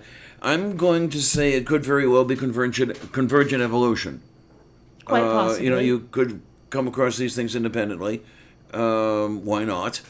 Where was I going And with? again, I did come up with the word apistivist, which Aaron Ra thanked me for quite profusely. So Yes. it may be that both of us are watching what the other has done and forgotten who said what first. That's entirely possible. And I'm totally okay with that possibility, honestly, because I think we both have a fair amount of respect for each other. I know he does for you. Yeah. He Well, has and I he know I has do for he him. has said so much to me. Yeah. Actually, one thing now, I have to admit, I try to avoid talking shit about too many people, especially in the atheist community, especially online. But I have to admit, there are a few things that have started to rankle a bit. And one of those things, again, like I mentioned earlier, is I was not invited to speak at Faithless Forum while a lot of Oh people who were as man. prominent in the atheist, like the YouTube atheist community, totally were. And like I'm at Faithless Forum, and Aaron Ra comes up to me. He goes, when are you going to be on? I'm like, I'm not. And he goes, why not? And I said, I was never asked. And he looked genuinely offended by the fact that I wasn't asked. He even said that to me. He said, they're saying, okay, who could we have to say, speak, whatever, and Kate is sitting right next to me, and they're not seeing her. Yeah. Mm-hmm. Yeah. Oh, right, right. I know what you're talking about. It was when they were saying, like, who wants to get up on the stage and answer a bunch of silly questions. That was the one. Okay, And then. they did eventually get me up there, but, the fact that I wasn't on any of the panels does rankle a bit. And I don't blame you. I have to admit, there have been a lot of times when, especially recently, where it just seems like there is now a clique of cool kids in the YouTube atheist community, and I'm not in it. And like I said, I haven't quite reached that breaking point yet of giving people too much shit for it. But I have to admit, I have gotten close to that more than once recently, and it's hard to keep it contained anymore. And I could not blame you for going off. You've contributed a great deal over a long period of time. More than a decade. Yes, absolutely. I mean, I remember seeing you out there, Christ back. I think my ex and I were still together, and we split 10 years ago. Wow.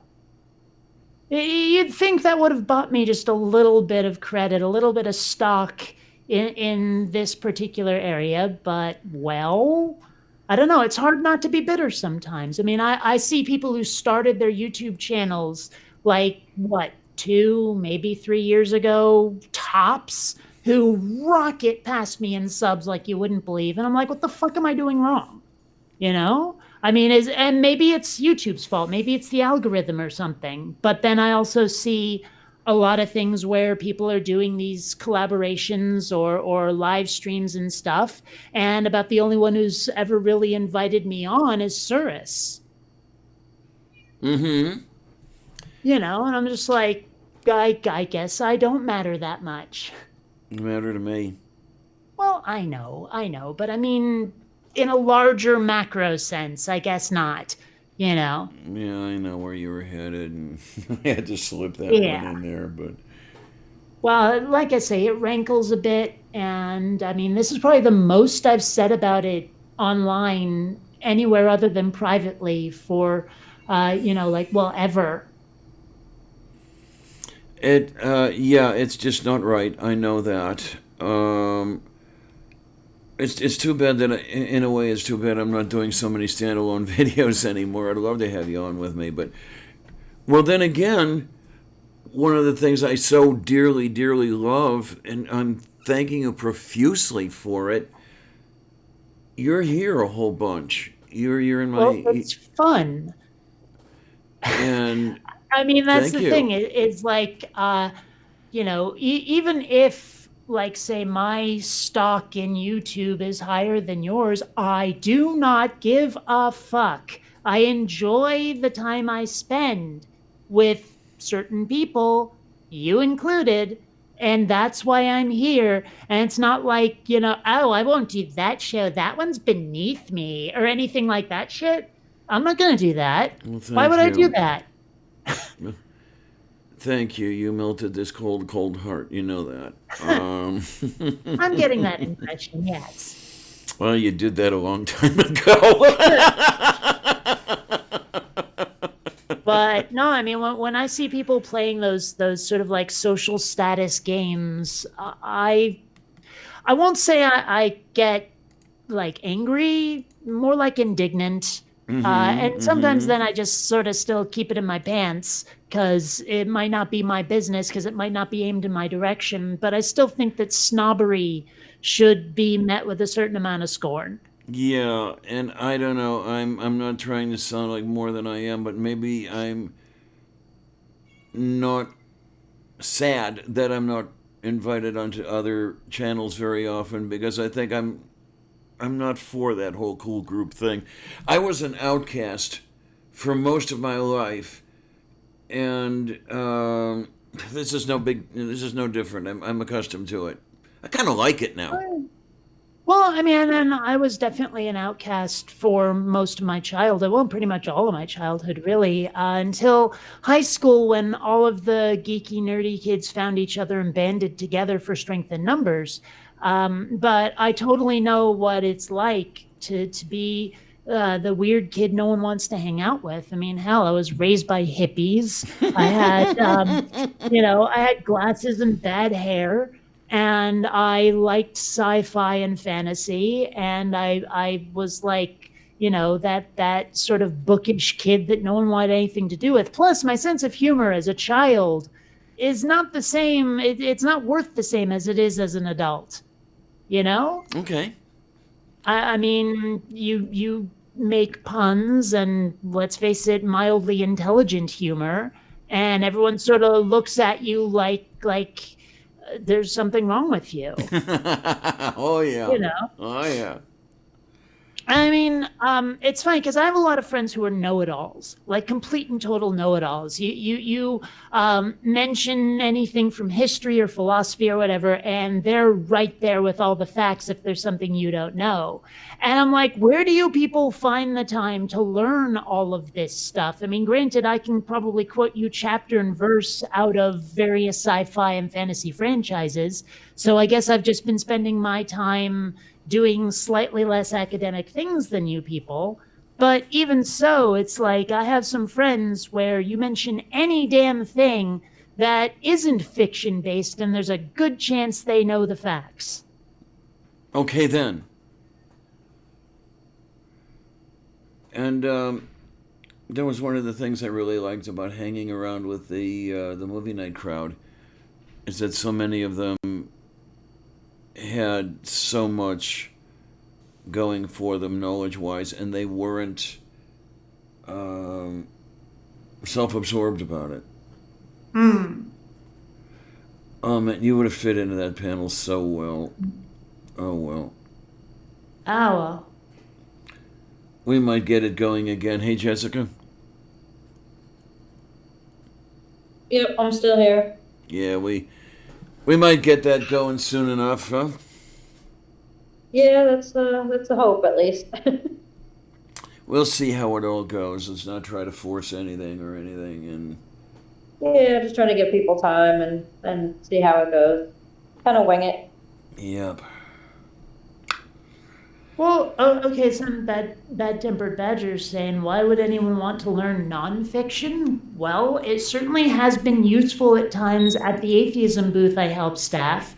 There are times where there's this one dude, Rob, who does most of the organization. He's read every damn holy book out there, and he can quote them at people. And like he knows those philosophers or whatever with the Greek and Latin names that you hear about, but you really don't know much else about them, except there's always that one person who does. That's Rob right there. And Okay. so there are times where someone will say something to us, some theist comes up to the booth and says, well, what about this, that, or the other thing? And Rob can quote right back at them why they're wrong.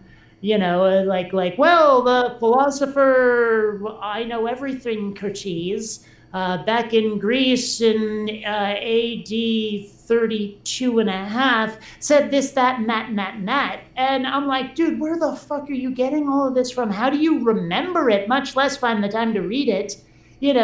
But then he'll actually turn to me when it comes to more of like a logic or reason argument. Or like, hey, here's a logical fallacy. Kate knows this better than I do, and he'll point me at people when that comes up. So I mean, it's not like he's snotty about it. He knows what he doesn't know, and he'll defer to other people who know it better. So that makes it really difficult to hate him as a know-it-all, because he's not an ass about it. Yeah, yeah. It's really fantastic to run into somebody who knows what they do not know and is willing to admit it. Yeah. It's better, anyway, for me to hear somebody's, no, I don't know what that is. Hey, you over there, you know better than I do. Do you know this? Yeah. But, yeah, okay then. Okay, yeah, and Morton, I am seeing the handsome doorknob head over here. I hope that you don't mind doorknob head, but you're not going to get me to change my sexual orientation over that, okay?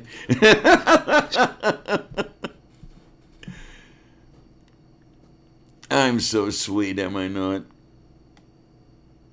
Well, I wouldn't know. I've never tasted you. Shut up, Clarion. Man, I could quite easily use that particular superpower for evil, and I won't. Okay, then.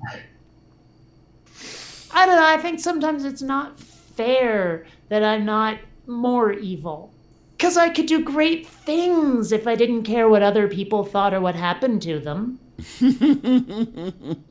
But alas. One thing I was actually thinking about a little while ago is, I mean, you look at some of the supervillains out there, and all of the time and money that they invest in their schemes. I'm going to build a laser on the moon and I'll destroy the earth if you don't like give in to my demands. Dude, you could afford a laser on the moon.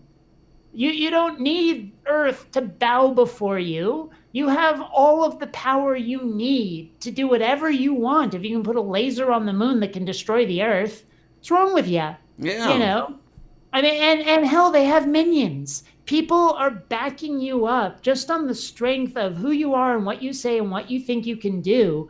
You have minions. You have everything you want. It may not be complete and total domination of the human race, of Earth itself, but man, are you doing well? Why are you a villain? Yeah. I don't get it. I really don't. My big thing is, sometimes I sit here and I wish I could be an evil genius. But then you think, okay, how do you keep your minions happy? Because you've got to keep them happy. Correct. Otherwise, they're going to turn on you. Well, I mean, that's the thing is, you just tell them, hey, if you don't remain loyal, I will destroy you. Obviously. I mean, that's how God does it anyway.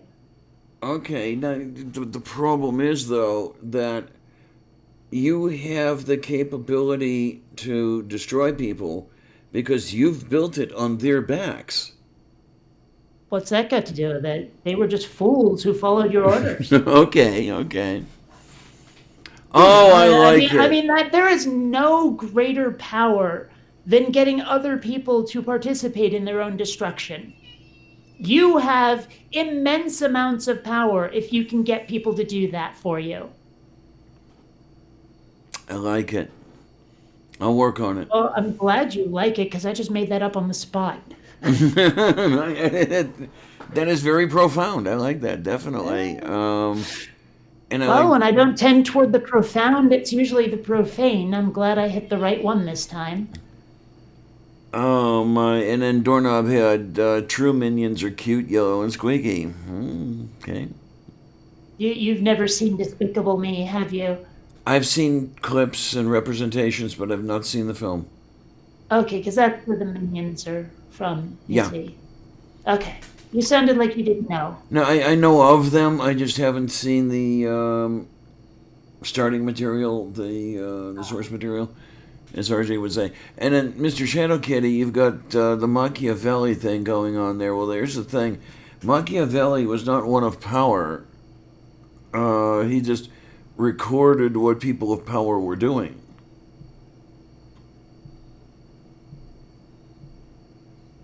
Something like that. What do we have, Badger? We'll be adding to the doc soon, by the way. Oh, yeah, no, that's not to you, that's to me. Oh, Me and Bad Temper Badger, we've been working on a collaboration, and we have an open Google Docs document of our script.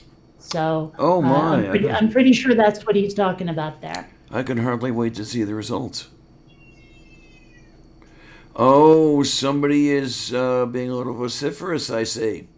She is. It's like an hour and 20 minutes to feeding time, but she's pretty sure it should be now. Uh-huh. I heard the ascent. Yes, definitely. I don't know. I've been promising this one Chicky. I'm going to have to make good on it pretty soon. Wow. Okay, she is nuzzling the microphone stand, so if you hear noises, that's what she's doing. Okay then. Oh, Look, and I've now got the she's bigger not on the word lap for it. anymore. Did I hear two voices simultaneously? About half an hour ago. Sorry, what was that? I said mine gave up on asking for food about half an hour ago. Columbia does not give up. She will not be denied. Okay, now Doorknob had this plays into something that I've always had that thing about. It says Diana intercepted a secret totes communication. The drones are on the way. Now, when I see this stuff about totes now, I instantly think of galoshes. Really? Because I don't know if you remember, there were, I think they're still out there, a brand of galoshes called totes. I wouldn't know. Oh my. Well, my first thought when someone said totes, the first time I ever heard it, was like a tote bag. I think that's what the totes people originally did, and then they branched out. I'm gonna go in a minute here. Wiki totes. And let's see what we've got. Here we go. Totes Isotoner Corporation, stylized Totes Isotoner, often referred to as Totes, is an international umbrella, footwear, and cold weather accessory supplier. The company is based in Cincinnati, Ohio, USA. Totes is the largest supplier of umbrellas in the world, with divisions in the United States, Canada, United Kingdom, and France. InvestCorp and Freeman, and Freeman Spogley. Oh God, that sounds horrible. And company, whatever. Okay, yes. So they do Totes, Isotoner, and Esne brands. Meow. Okay. One thing, I'm gonna be away from the mic for a second. I have a way of making Columbia shut up, but it does involve getting up. So give me a sec here. Alrighty, I'll give you anything you need. Oh my. Anyway, yes, folks, you heard it right from me. What do we have? What do we have? Let's check the yeah, Valley Girl wannabe, that sort of thing goes. It's I'm really, I guess I should apologize. Whenever I hear that Valley Girl speak, I just cringe. Like, oh my God, you hate Valley Girl speak? What's wrong with you? I mean, gag me with a spoon. Yeah, you do that too well, sweetness. I was raised in the my. 80s. Oh my, oh my, oh my. And I do live in Southern California, but I don't live in the Valley, so I've never actually heard that in real life. Okay. I think the closest, excuse me, oh my. The closest I've heard and actually recognized it was the stuff Moon Unit Zappa did on one of Frank's records. I don't know. I don't believe I've ever heard any music by Frank Zappa and known that's what it was. Okay. No, wait. Oh, wait. Hold on. I take that back because I think there was this one song where one of his kids was still a kid. It might have been Dweezil. I'm not sure. I'm pretty sure it was a boy who sang a song called Yayo Gak or something, where it's like just all this music and music and music, and then there's this recording of the kid going Yayo Gak through the whole song. That's all I remember, but I think that might have been one of the Zappa kids. Okay then. Yeah, I didn't see or what a lot of the stuff that Dweezil participated in. I've got one of Dweezil's albums, and it just doesn't live up to Frank. Sorry, Dweez. But yeah, when you go full-blown Mothers of Invention, oh God, that was amazing stuff. Okay, I'm wrong. This appears to be Steve Vai and not Zappa. Oh my, Shadow Kitty, you saw Zappa perform in NYC. Holy shit.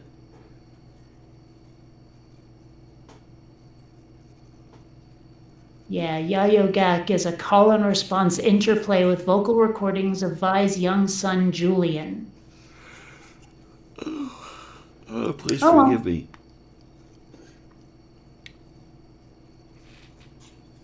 They could fit in your pocket. Yes, as in totes. But yeah, don't mind me. Just that time of day. Well, the kitty has been successfully muffled. I have this blue plastic thingy that's shaped like an egg. And if you put cat food in it, there's this little tiny opening on it so that the cat has to bat it around to make the food come out. So she gets some exercise and she gets fed.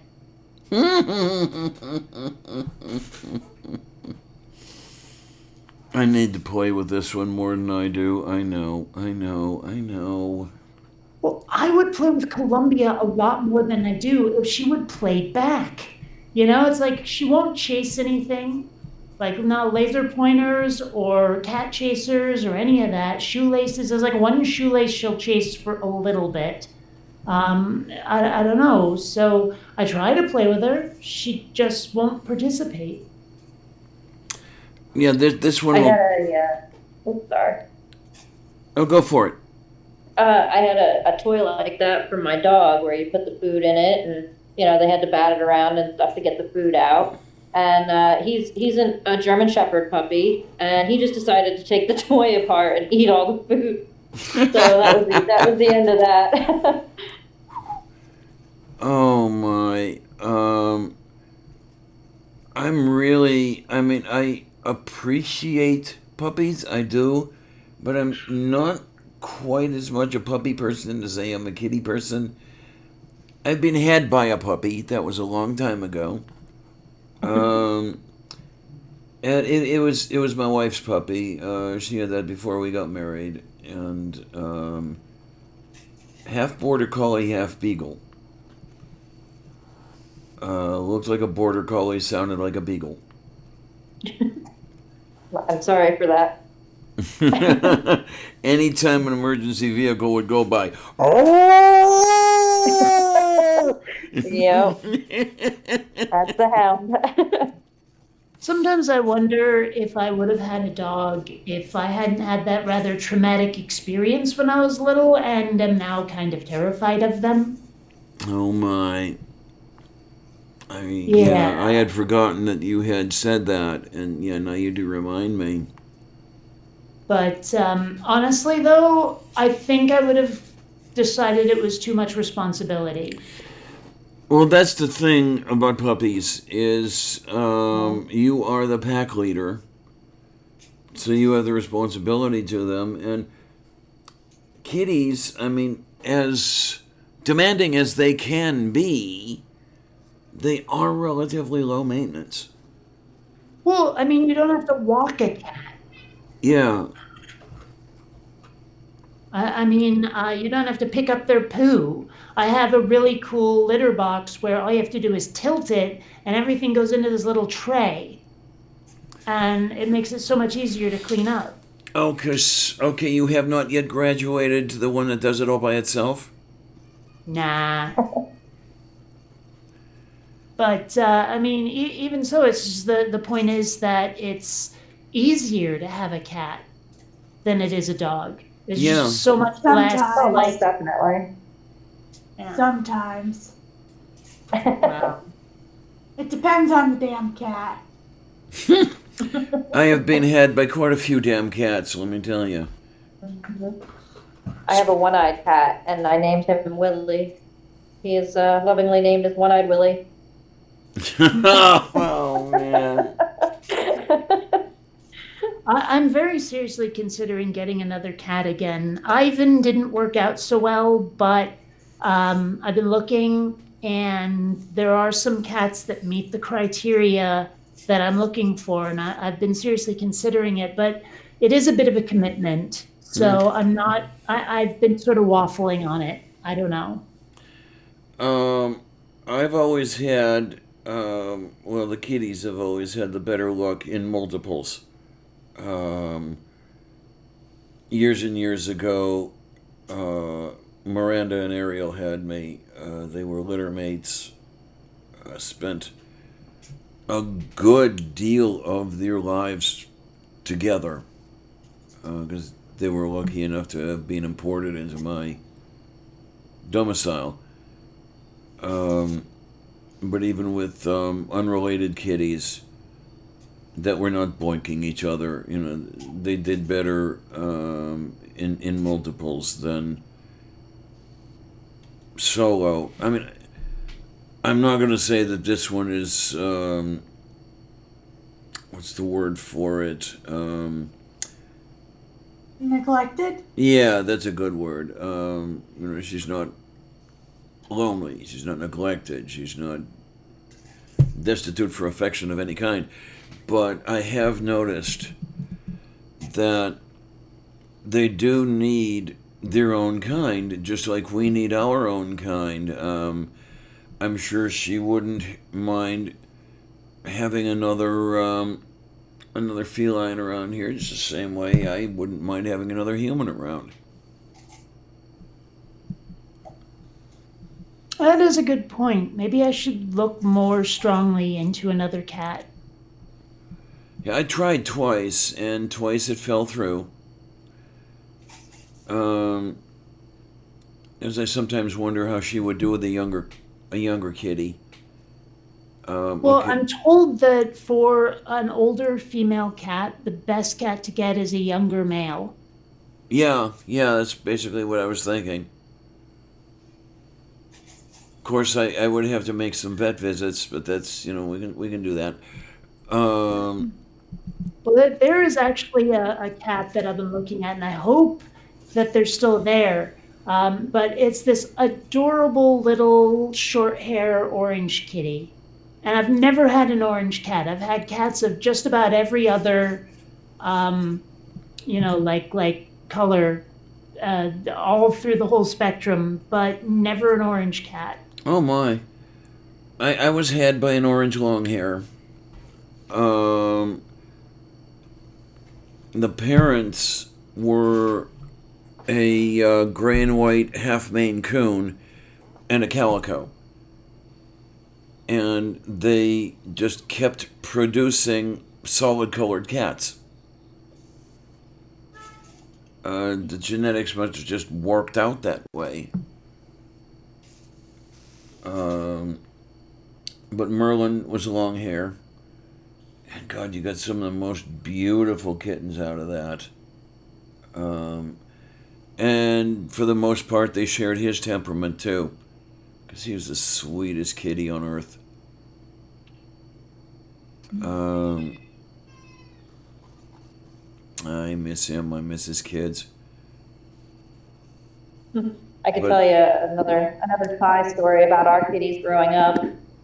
We had two Maine Coon kittens, and they were two orange and white, Maine Coon kittens, and they grew up to be huge, 25-pound cats. And one of Sai's big, things was he liked to build stuff. He always liked to build, all sorts of stuff. So he built this model airplane. It was like his prized possession. It had like this, it was huge. I mean, it was supposed to be like remote control and all this, and we weren't, the kids weren't allowed to touch it and everything else. And one day, my Maine Coon cat, jumped up onto the plane and knocked it off onto the ground and essentially just shredded the entire thing. ooh, And I have to tell you, I mean, I was afraid for the cat's life. I'm thinking, oh God, he's gonna kill my cat. That's it. But he loved that damn cat so much that, like, that was fine. It was okay that the cat destroyed it, but we weren't allowed to touch it or anything, for fear of breaking it. So he definitely had quite the affection for cats. okay then. It's yeah, she's the reason I don't have nice things. I wish I wish that I could build some of the plastic models I have around here. When you're talking about Gemini spacecraft, Apollo spacecraft, Mercury spacecraft, I think I've got it. Yeah, I do have a Saturn V model here. The thing is, she wouldn't leave them alone. Plus, I'd have to have the space to put them up, and there's no way around here. True. I'm already bulging the walls. It's unfortunate. It would be so nice were I able to instantly have a sub count of 2 million, and each of my videos was doing like 3/4 million views each, and I was getting like $10,000 a month in Patreon. And just put a place together where you can have the 2 or 3 kitties, and then have the museum room all by itself, and all this other happy stuff. But it would have to be instant, and I couldn't do that. It's all Yeah, hard that work. would It's be all nice. hard work. We'll get you there. Give it a little time. Remember how old I am.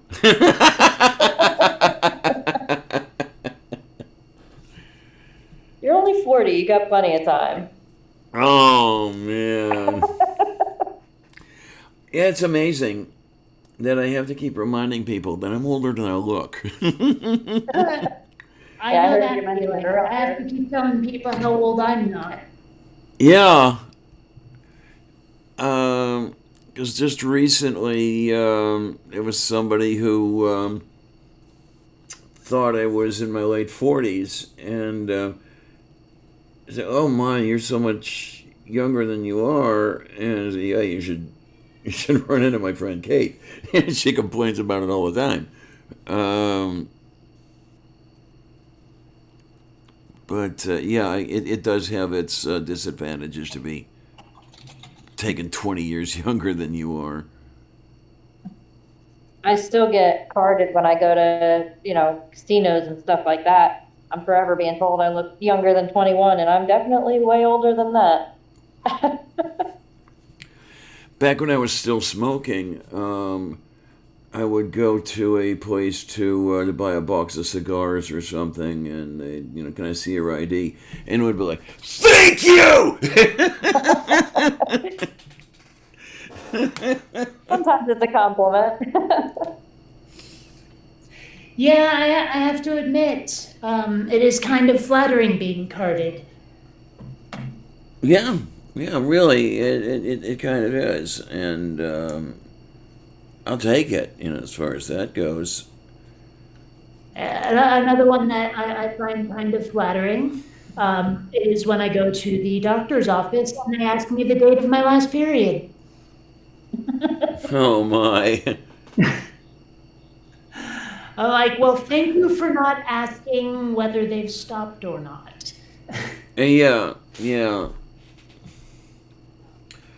Oh, yeah. It was the biopsy that I had. They gave me the sheet of questions and everything else, and of course, one of those questions is invariably, are you pregnant or might you become pregnant? I was very tempted to answer yes, but I wasn't sure that they knew I was trans.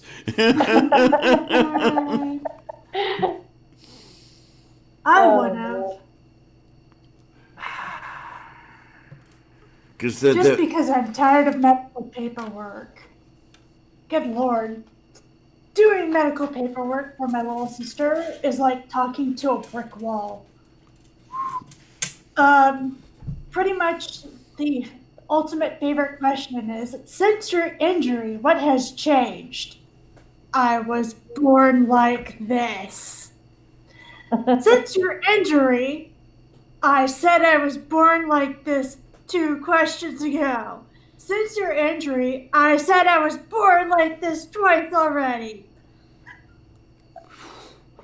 Yeah, I know, I get asking the questions and everything, but it would be kind of nice, especially now that you've got the databases and everything going, and you don't even have to worry about HIPAA if you individualize them, and they could drop a set of questions based on your medical history. I have a little bit of concern with that, and it's mainly because I don't trust other ableds. I know I'm probably a dumb abled, and my sister probably thinks that I'm the most annoying person on the face of the earth. But I don't trust them to run that properly. I really don't. If they can't even come up with a set of questions for people who are born with the disability in the first place, then what makes me think that having a database wouldn't be abused or used incorrectly? There always is that, I won't say possibility, I'll say probability. Of course there is. And there is, even now, bias, prejudice in the medical community. Happily, nothing has happened to me within the last 20 years, but I've had my, I'll say 15 years. I've had my interesting times. So yeah, somebody might use something just to give you shit. I don't know, are you echoey or am I echoey? I don't know. I'm hearing her echo. I don't know why I'm echoing. Except it's intermittent too. It doesn't always happen. And I don't know why not. Because I have everything is plugged into my headsets and my microphone. So, like, there shouldn't be an echo.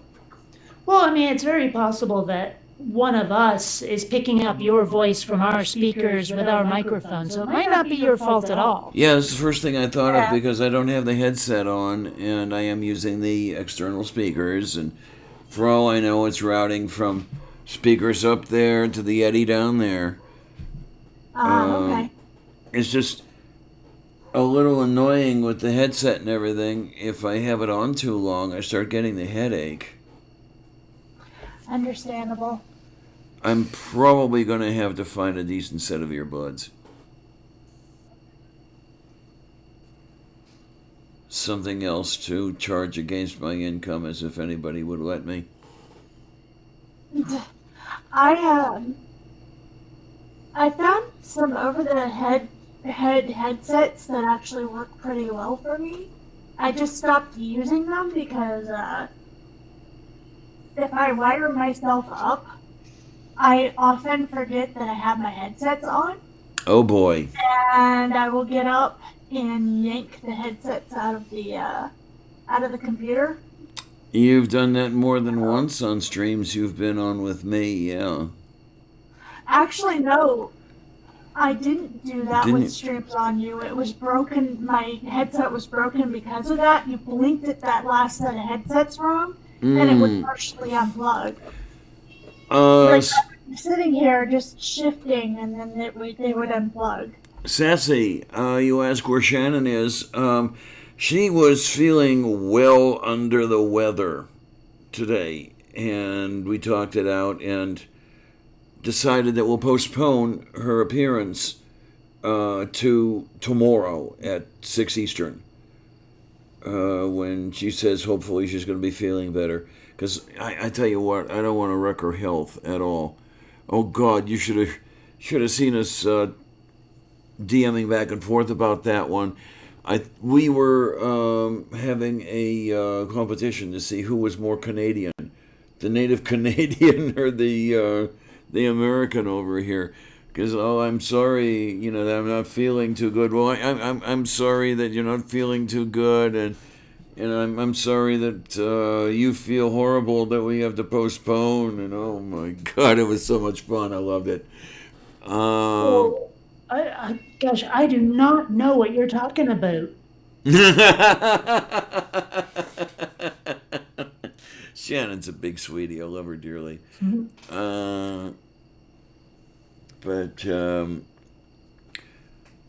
Yeah. Okay, I realize this is only slightly off topic, but I was watching The West Wing earlier today, and there was an episode where someone had been arrested trying to cross the border, and they mentioned that they were arrested going across the Ontario border into Vermont, and I was like, what?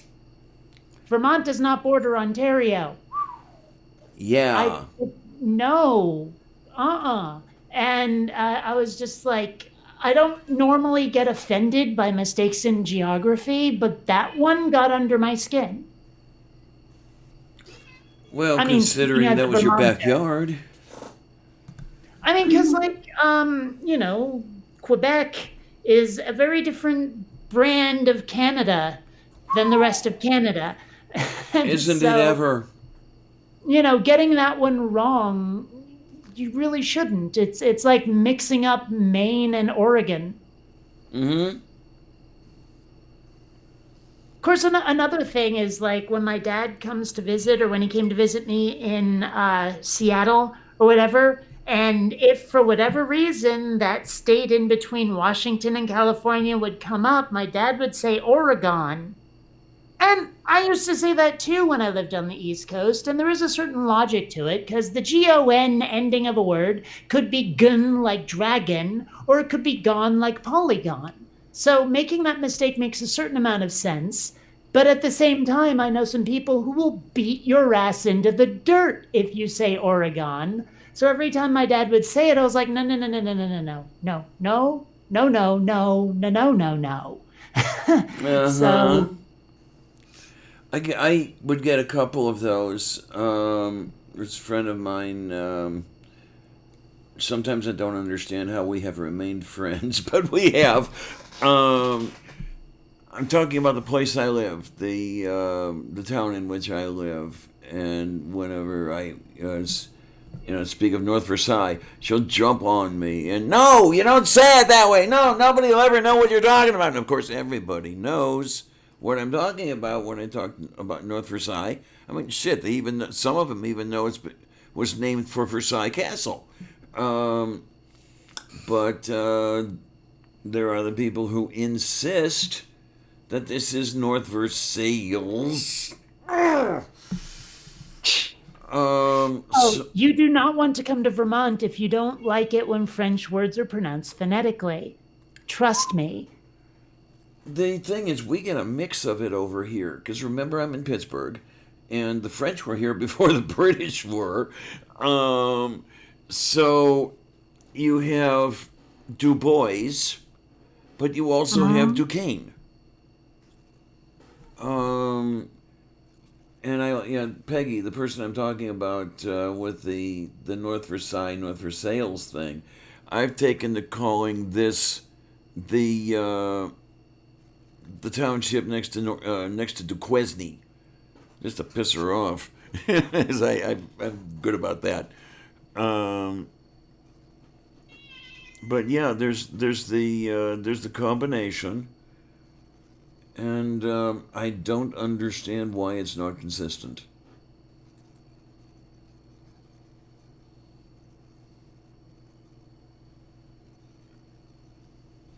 Sorry, I would have commented, but I got distracted by an article that someone posted that says cats bond more securely to their humans, maybe even more than dogs do. And I got to reading it because I mean, well, duh. But also, I was curious their justification for it. So sorry. I would agree. My cat's pretty attached to me. I I've been through hell with this particular beast, and I was afraid that I was going to lose any attachment from him the first night that I had to leave him in the vet's office because he was in pretty bad shape when I got him. And when I went to go see him the next day and see how he was doing and see if it was okay to take him home, he was trying to climb out of the cage and back into my lap. He was just like, and I had only had the little bugger for maybe about 2 weeks. And he was just like, I want to go home. I thought he'd be mad at me and to feel abandoned or something. And he was like, nope, this is mine. I'm going home. Take me home now. I know that Miranda bonded to me with the strength of super glue. Of course, she was the most neurotic kitty I've ever known. The people who take razor blades to themselves when they are under stress. That was Miranda. Yeah. That was Miranda. I have to admit, I don't understand cutting. Neither do I. I really don't. I mean, I understand it academically, but I really don't grok it, as Heinlein would have written. Actually, I'm not even sure I understand it academically. I'm sure I've had it explained to me, but it's probably one of those things where I understood it so little that it didn't nest in my head meats. I kind of get it a little bit, but then again, I found out later in life that what I was doing to myself as a kid was actually a form of subconscious self-harm that I never understood. Until I got diagnosed later on in life. And for me, it was literally an itch I had to scratch. I would rip my legs apart, scratching, when I was nervous. Oh my, okay, I know exactly what you're talking about. I dated somebody who did that. Yeah, and I couldn't ignore it. If I ignored it, it caused me jitters and pain. Like it was a deep neurotic thing. And I think I've never cut, but I can kind of understand, especially if you're in a bad spot, you may not even consciously be thinking about it. It just may be you have to because that is what your coping mechanism is. It's not a very good coping mechanism, Right, right. but it it's basically you have to do it because trying to ignore it just screams at your head. Then maybe I do kind of get it. Because I was talking before about what frustration feels like. And one of the few ways to get rid of it, I've found, is, well, like I say, catharsis. And rather than commit real world violence against those who have wronged me, video games have always been a really good outlet. They get rid of the horrible feelings. I mean, you hear about people try to say, oh, video games make kids go on mass shootings. No, video games prevent them. So they Yeah. save us from doing things that we would regret. Like I would never be physically violent to somebody, but there have been times where I'm like, I really shouldn't say what I want to say to you right now. I really shouldn't say what I want to say to you right now. I'm gonna hold it in until I can get home and then get on the video game and not say something extremely hurtful. If it wouldn't send me to jail to beat your ass into the ground, I'd probably do it. But instead, I'll go play an hour of Grand Theft Auto, and we'll be fine. I mean, it's the opposite of making me want to be violent. It gets rid of any violent impulses to play a video game. Mm-hmm. Yeah, especially the very few games that I've played, it was really great to play something where you could actually blow up the world. Well, I mean, there are times like I'll be playing something like Fallout 4 or Skyrim, and I'll be like, okay, fuck it. And I save the game and then go out and depopulate the entire world. Or it's like, that city where everyone was friendly to me? Well, they're all dead now.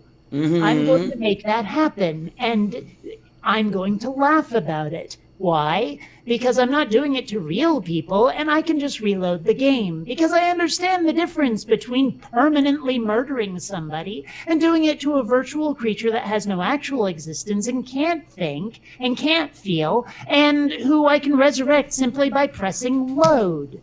I can tell the difference between those. Give me a little credit. I don't know if you've ever seen it or played it, Kate. I used to play a game called Free Civ. No. If it's anything like Civilization, the Sid Meier game, I probably get the concept. But I don't know that particular one. I believe it's loosely based on the Sid Meier games. You basically start with stone knives and bearskins and work your way up to interplanetary travel, but there's a lot of warfare that goes on as well. Sounds more like Spore then. Okay. And I think it was really fun because the AI that would play the game against you played, I'm trying to remember what they called it, but it was instead of founding cities and working to develop them to their potential, the AI would just found city after city after city and win by the number of cities out there. So by the time you got to the point where it was the appropriate technology level and everything else, it was really, really nice just to launch nuclear missile after nuclear missile. Said, fuck you guys!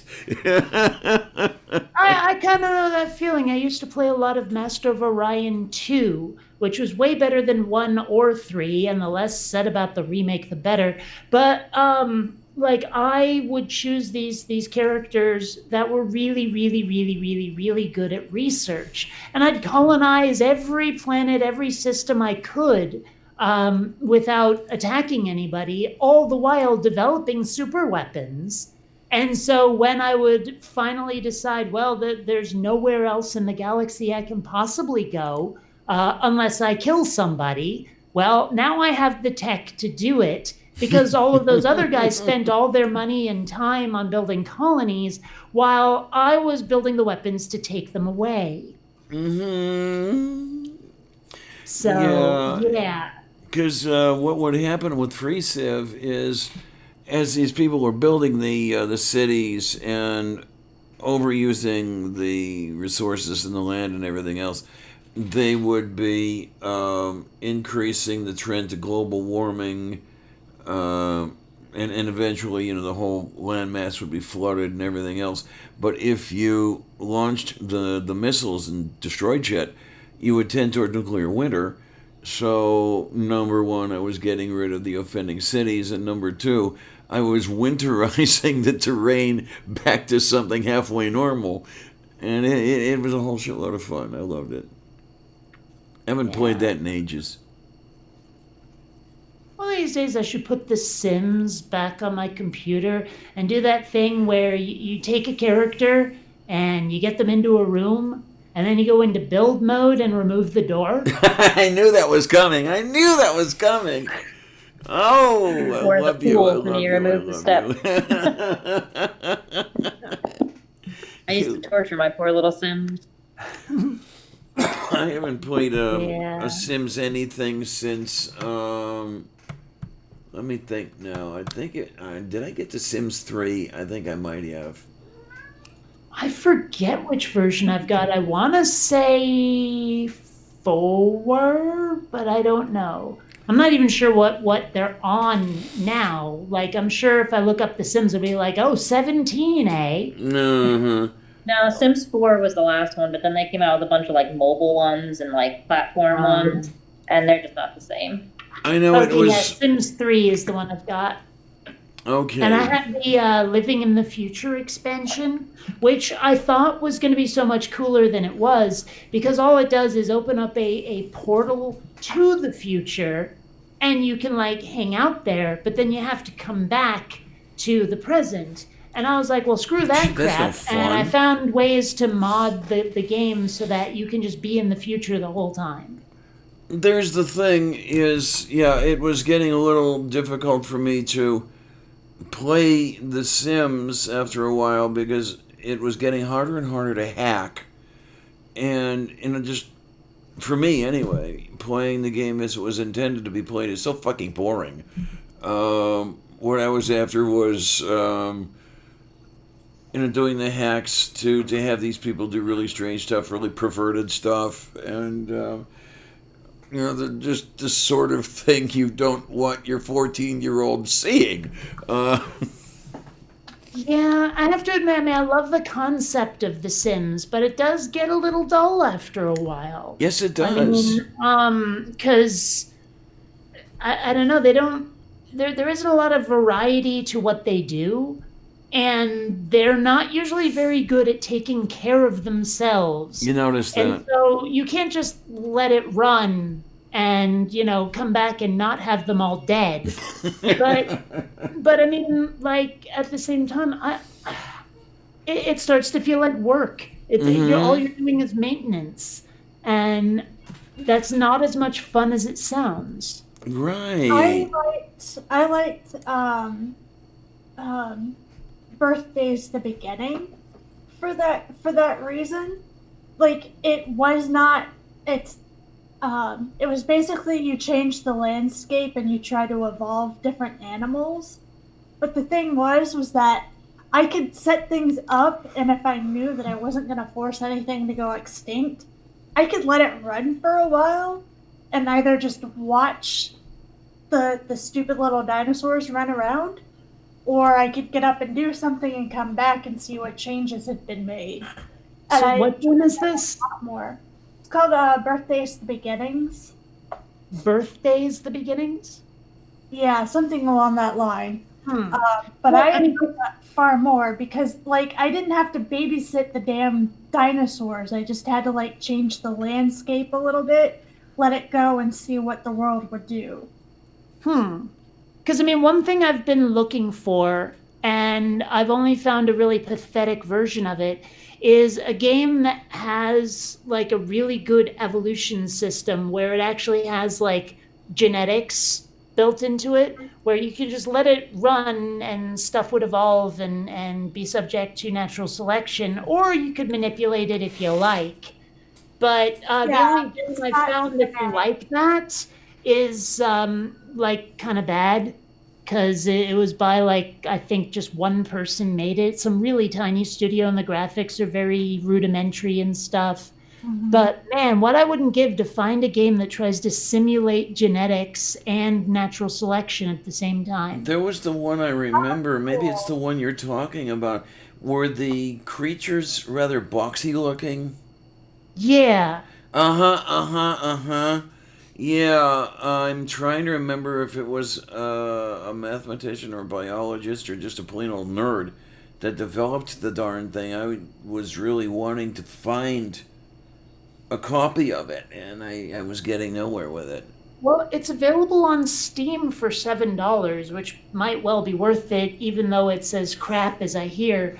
But I mean, I haven't gone and bought it yet. Apparently, the interface is very clunky or something, and obviously the graphics are pretty pathetic. But it's actually called Intelligent Design and Evolutionary Sandbox, if we're talking about the same one. I think we might be, yeah, the one I'm thinking of. All the body parts and shit are all rectilinear. Nothing looks like anything that would have developed on any carbon-based life form on this planet, but it still worked out where you did have that, especially the natural selection going on. That's what I really liked about it. If it's the same one, I mean, I'm looking at the Steam page right now, and the terrain is very brown. All the plants look sort of like green cylinders with rounded tops, and all the creatures seem to have like these sort of cylindrical black bodies, and they glow for some reason. Like they have, I guess they're supposed to be eyes or something light up, kinda.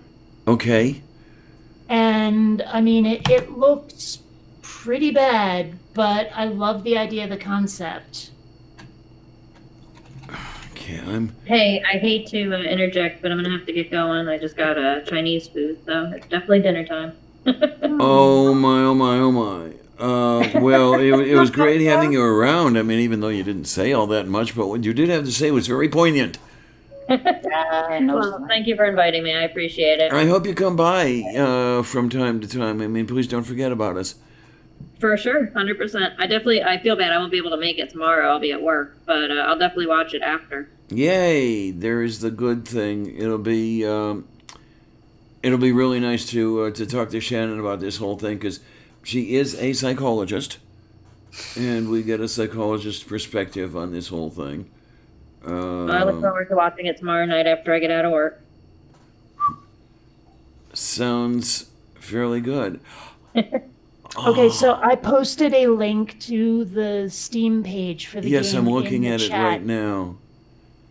I have seen this game, or at least I have seen a description of it. Yeah, it's not the one I was thinking of, but it has its similarities to it. And I mean, the one I'm thinking of, Christ, I think it was operating on dumb terminals maybe about 30 years ago. Oh, well, then obviously not this.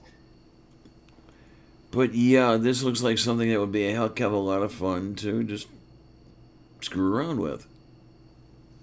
Yeah, well, I mean, I've been thinking about picking it up, but I'm in the middle of so many other things right now that, maybe I'll wait. I just put it on my Steam wish list just as a bookmark, so I can find it again later. Yeah. But I'd love to find a good evolution simulator that if you want to, you can like tweak it. Like, this creature needs to mutate in this way. Now set it loose and see what happens. That kind of thing. Yeah, I would love something like that. I have never found something that kind of allows me to toy with genetics that way. Because that's actually what my interest is with evolution games.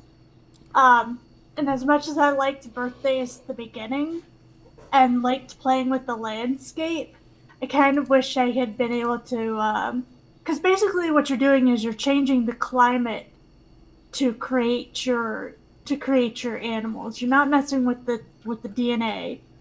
But I'd like either a combination of both or something where it's like, all right, here, play with these DNA codes, and then see how terrible your mistakes are. Yeah. I mean, that does sound pretty cool, actually. I would love that sort of thing. As so many of these things are so rudimentary in terms of what the creatures can turn into, where it's like, oh, there's this specific set of limbs that can be added onto it, and this and that and the other thing, and it's just like, yeah, we're more like playing Legos than we are with anything genetic. So I don't know. Oh, yeah, there's the name I need to look up. Let me see if I can.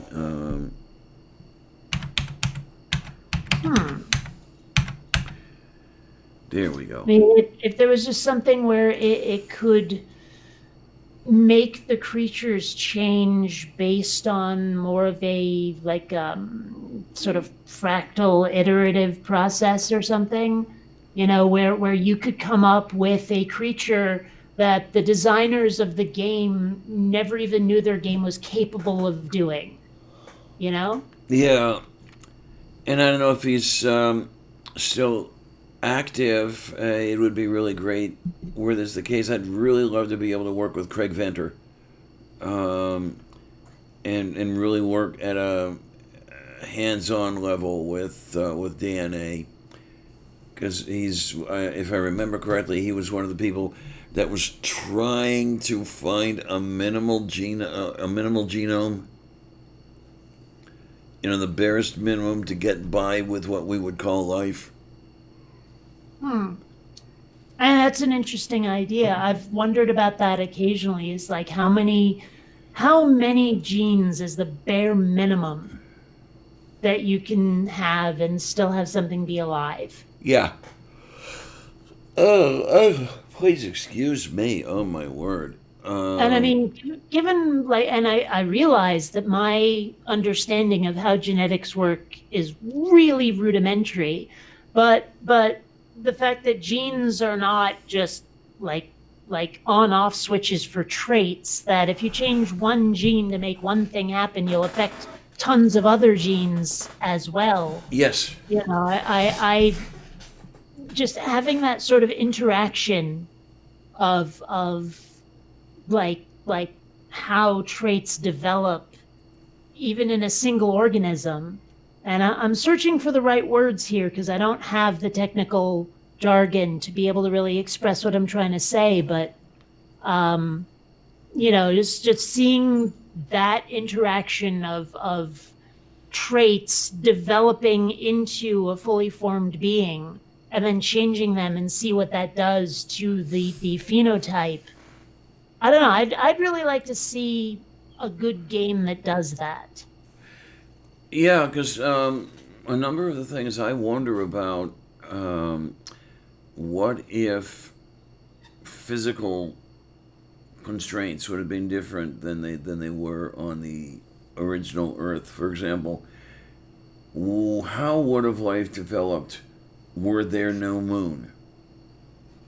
Because a lot of life going on the land, I think we're fairly certain that it involves the tide Yeah. pools. And then what if there were more than one moon? That's another, let's just stay on things lunar for a while. Or, yeah, you change some of those things and see what happens. I mean, of course, it's going to be carbon based, very likely going to be DNA, RNA based. That's simply because of the way the compounds themselves work. But when you get the arrangements of the monomers in DNA, what gets selected for, what gets selected against, on a planet that was enough like Earth to have some Earth-like life, but different enough that there were significant selection pressures different than these. One trope of sci-fi you see a lot is silicon-based life rather than carbon. Yeah. And I'm like, what other substances could you have life based upon? But I mean, even then, what if you have genetics, but it's not DNA? Yeah, and I don't really know offhand what there might be as far as, okay, non-DNA genetics. I can tell you that it's very unlikely that we would have silicon-based life. Silicon doesn't form the chains and sheets that carbon does. Not as extensive as carbon gets. So there is that limiting factor there. Maybe you could get something really, really, really simple, but you wouldn't go too far with it. You know, we I got. don't know.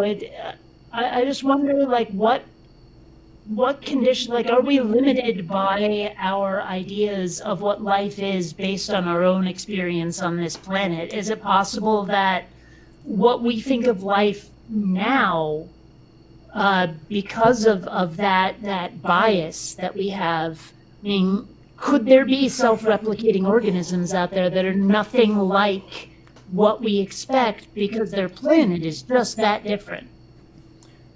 Right, right. Now there's, yeah, kind of this sort of thing I would think about from time to time when I was lying awake in bed at night. And I mean, if that's the sort of thing you think about when you're lying awake in bed at night, you really shouldn't be allowed to be lying awake in bed at night. But that's neither here nor there. You get that significant change. Now what happens? Yeah. Of course, I was kind of having a field day a week or so ago because I was watching a lot of Star Trek Voyager and just going off on Facebook about how bad Trek actually is when it comes to science. They have no idea. The Trek writers do not know how evolution works even slightly. Right. They really don't. Right.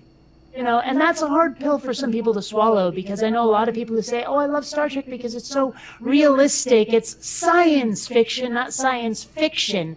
And I'm like, dude, you do realize that Star Trek has magic all over it, right? There's psychics and gods and all kinds of crazy shit. Yeah. And then I point out just how badly wrong it gets things like genetics.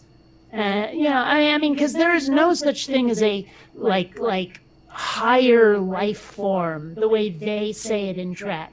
They're like, oh, this will be the next stage in human development, like we're leveling up in an RPG. Like if that character hadn't been hit with a time ray, well, at least they give us a preview of what's to come for humanity, because that's what we'll evolve into next. Because it happened to that one individual who was human, and now there's something else. And it's like, that's so not how evolution works in any way. Right. Oh my word, the ending of the first Star Trek movie was just a little bit crazy. I don't even remember. I just remember that what's-his-face and that other chick combined into some sort of life form thing. I don't really remember. That's what I was after, yeah. And that's like, come on, give me a break. It does not work that way. Yeah, well. So whenever someone tries to tell me they love Trek because it's so realistic, I'm like, you're adorable. That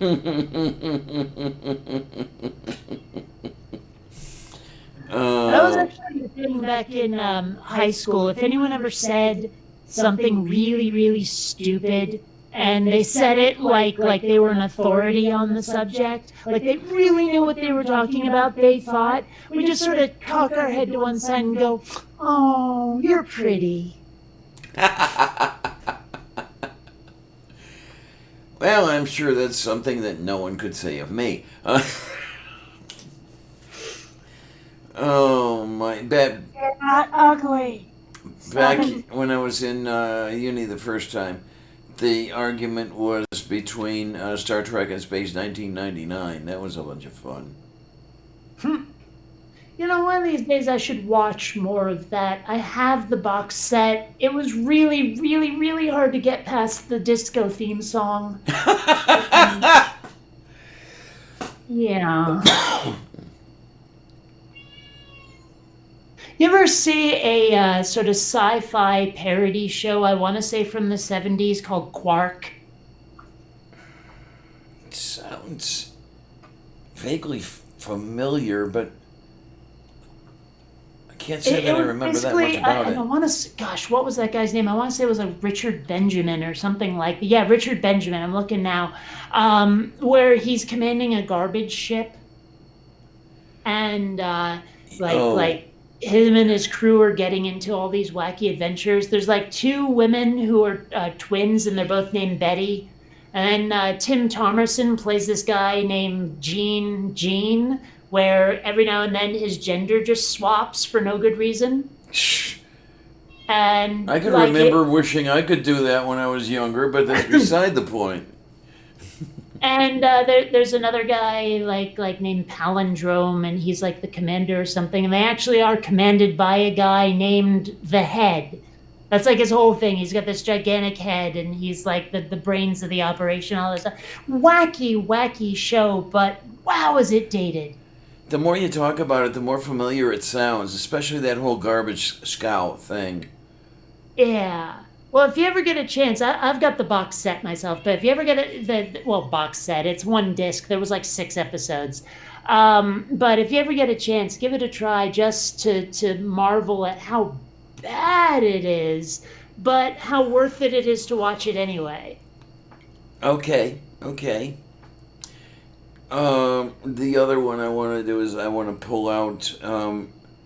I don't have the physical discs. I've tried looking for them, and maybe I'm not looking in the right places, or maybe they're not out there. But I do need to pull out the masters of Red Dwarf that I have. Red Dwarf did get a little bad around about season 6 or 7. I haven't watched past that yet. But even then, it can't hold a candle to the absolute badness that is the attempt at an American version pilot. Oh, that was so awful. I mean, atrocious. I missed that one. Oh, it's so bad. They don't understand the characters is the problem. The guy they got to play Lister played him almost like he's Rimmer. I mean, he was so boring. And like, I mean, because Dave Lister is supposed to be that sort of like cool guy, you know? I mean, slobby, yeah, but likable with a lot of charisma, you know, in this sort of like kind of low class sort of way, but he's like someone I would totally hang out with, where Rimmer is the anal priss. Well, the guy that they got to play Lister in the American pilot came off like the anal priss. I mean, he had no charisma at all. Oops. Okay. And so, I can tell that just as you're describing this whole thing, Columbia's losing it. Yeah, she wants her food, and it's 20 minutes from dinner. I'm tempted to just get up and give her food now, even though it's too early. But I don't know. I mean, hell, I should probably go shopping anyway. I barely have any me food in the house. Oh, no, we can't have that. We cannot have you wasting away. It's just, there's very little variety right now, and I want variety. I'm jonesing for noodles, and I'm almost entirely out of pasta. Oops.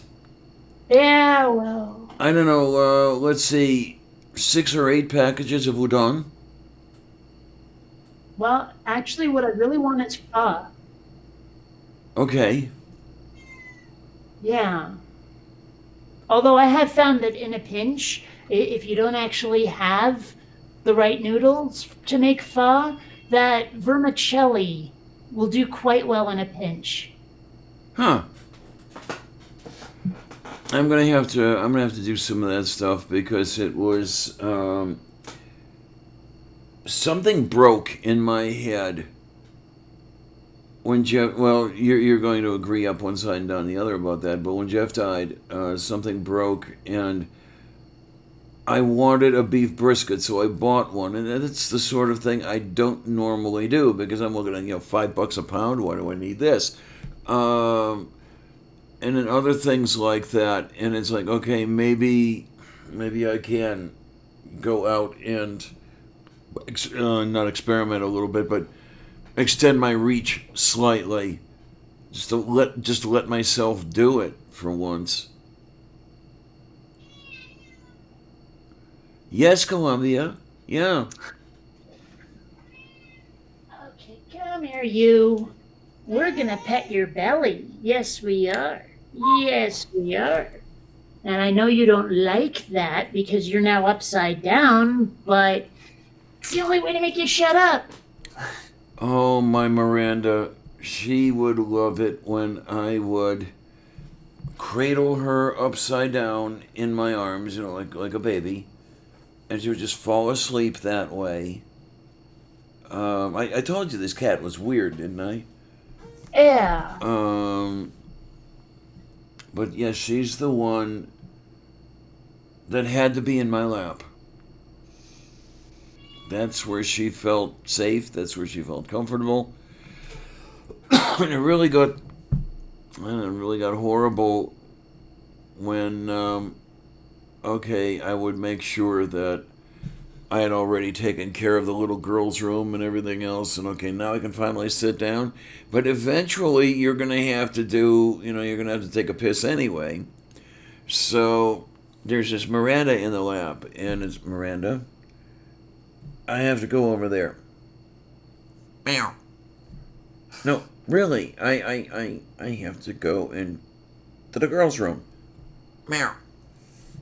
You're going to be, we're both going to be very embarrassed if I don't go to the little girl's room. Meow. So finally, I would have to stand up with her in my lap, and she's holding on for dear life until finally I'm just about standing straight up, and she falls off and goes running under the couch, glaring at me, making me feel like total shit. But that was my neurotic little Miranda. I'd give anything to have her back. Man, I know that feeling.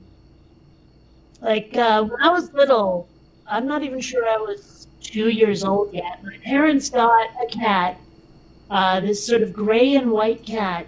And you don't ask a 2-year-old to name a cat because all I did was point and say Kitty. And so she ended up being named Kitty. And, I mean, she lived for freaking ever. I think she was like 18, 19 years old. And I used to be terrified of her when I was little. But when she got older and sort of calmed down a bit, she grew so attached to me. And if I was ever like sitting down or lying down, she would become Captain Lap Kitty. Mm-hmm. Columbia, come on, stop it. You know what? I should probably go feed her and feed myself because that's probably the best way to avoid a double homicide. So, Okay, yeah. then. Well, it was just so amazing to be talking with you again. I've missed this. I really have. It's I'm about to say something I shouldn't. That's what you get for having a life. Duh. Oh, Kate, I love you dearly. Anyway, yeah, it's I don't know if you can stop by tomorrow or not, just to hear Shannon. If you can, great. If you can't, we know that you have that thing called a life. Wow. And everybody over on the side, I haven't even seen who's left yet.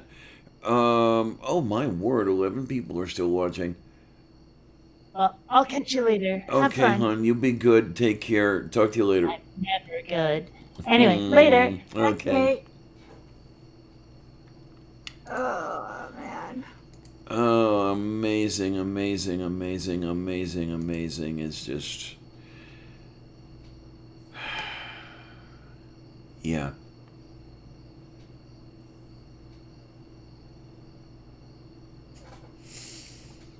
I had to feed my kitty as well. I'm trying to, Oh, wait, I'm wait, trying Nate. on a schedule. What kind of food is Aswell? Expensive. Okay.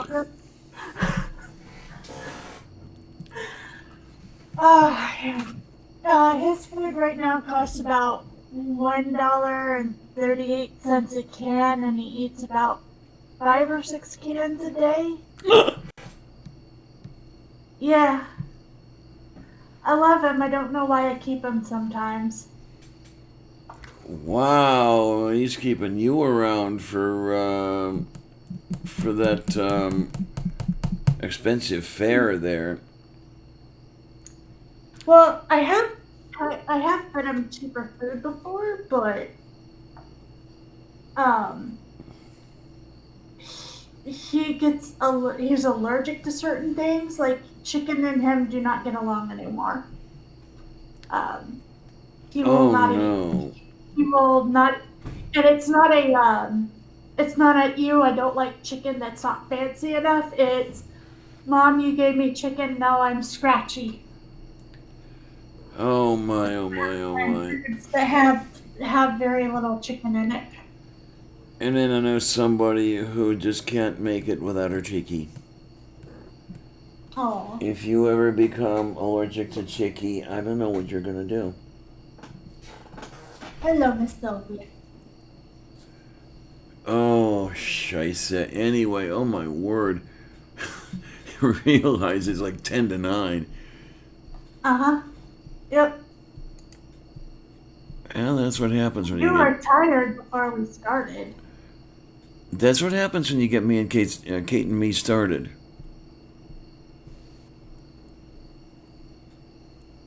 But... Oh well. Come here, Almond. Yeah, everybody over there, and okay, so wait a minute. Okay, Morton is still here. And who else do we have that's here? I don't. God, we started 3 hours ago. For the love of Saint Gulick. Well, okay, now that says 3 hours. This says 2. I don't know. The counter is on drugs. Apparently, Yes. either that or Miss Sylvia took some of the numbers because she's a little thief. Yes. Absolutely, absolutely. Oh, God, well, I'm trying to move things around in here. She's having a field day. I know how that is. Yeah, I'm going to try to hold on to the Christmas stuff for a while. I don't know if I'm going to succeed or not, but I'm going to have to set it up in another room. I know that. Yeah, I understand that. I'm still having to go through a lot of our things because my mom was a hoarder, and we still haven't touched the garage. Oops. So if we would go through the garage, we'd probably have more room, but pretty much most of mom's stuff is stuffed in my room with me. Everything that we wanted to keep. So. Oh my, yeah, we have, let's see, that would be Saint Gulick. Yeah, I tell you what, yeah, I'm gonna need a little sleepy time. I'm sure you do as well, and I'm sure everybody in the side chat will. So I'll tell you what, we're gonna be back tomorrow at 6 p.m. And we're going to take another shot at getting Shannon on here. Hopefully she's going to be feeling better. That would be a very, very, very, very good thing. So what I'm going to do is I'm going to change the thumbnail and the title on this. And, call it Coffee with Lavender 038A or something like that. And Yeah. we can do tomorrow. We can try again. And as was today, the subject is to be grief at a distance. We have long distance relationships. We have long distance friendships. Of course, there's long distance grief, and I don't know how many other people have taken up on it, taken it up. So we'll try to have a little bit of look at that. And so, as far as coming by goes and everything, I want to thank everybody who's here and everybody who is not here. And okay then. So, I want to say thanks a lot, troops. See you on the other side. Good night.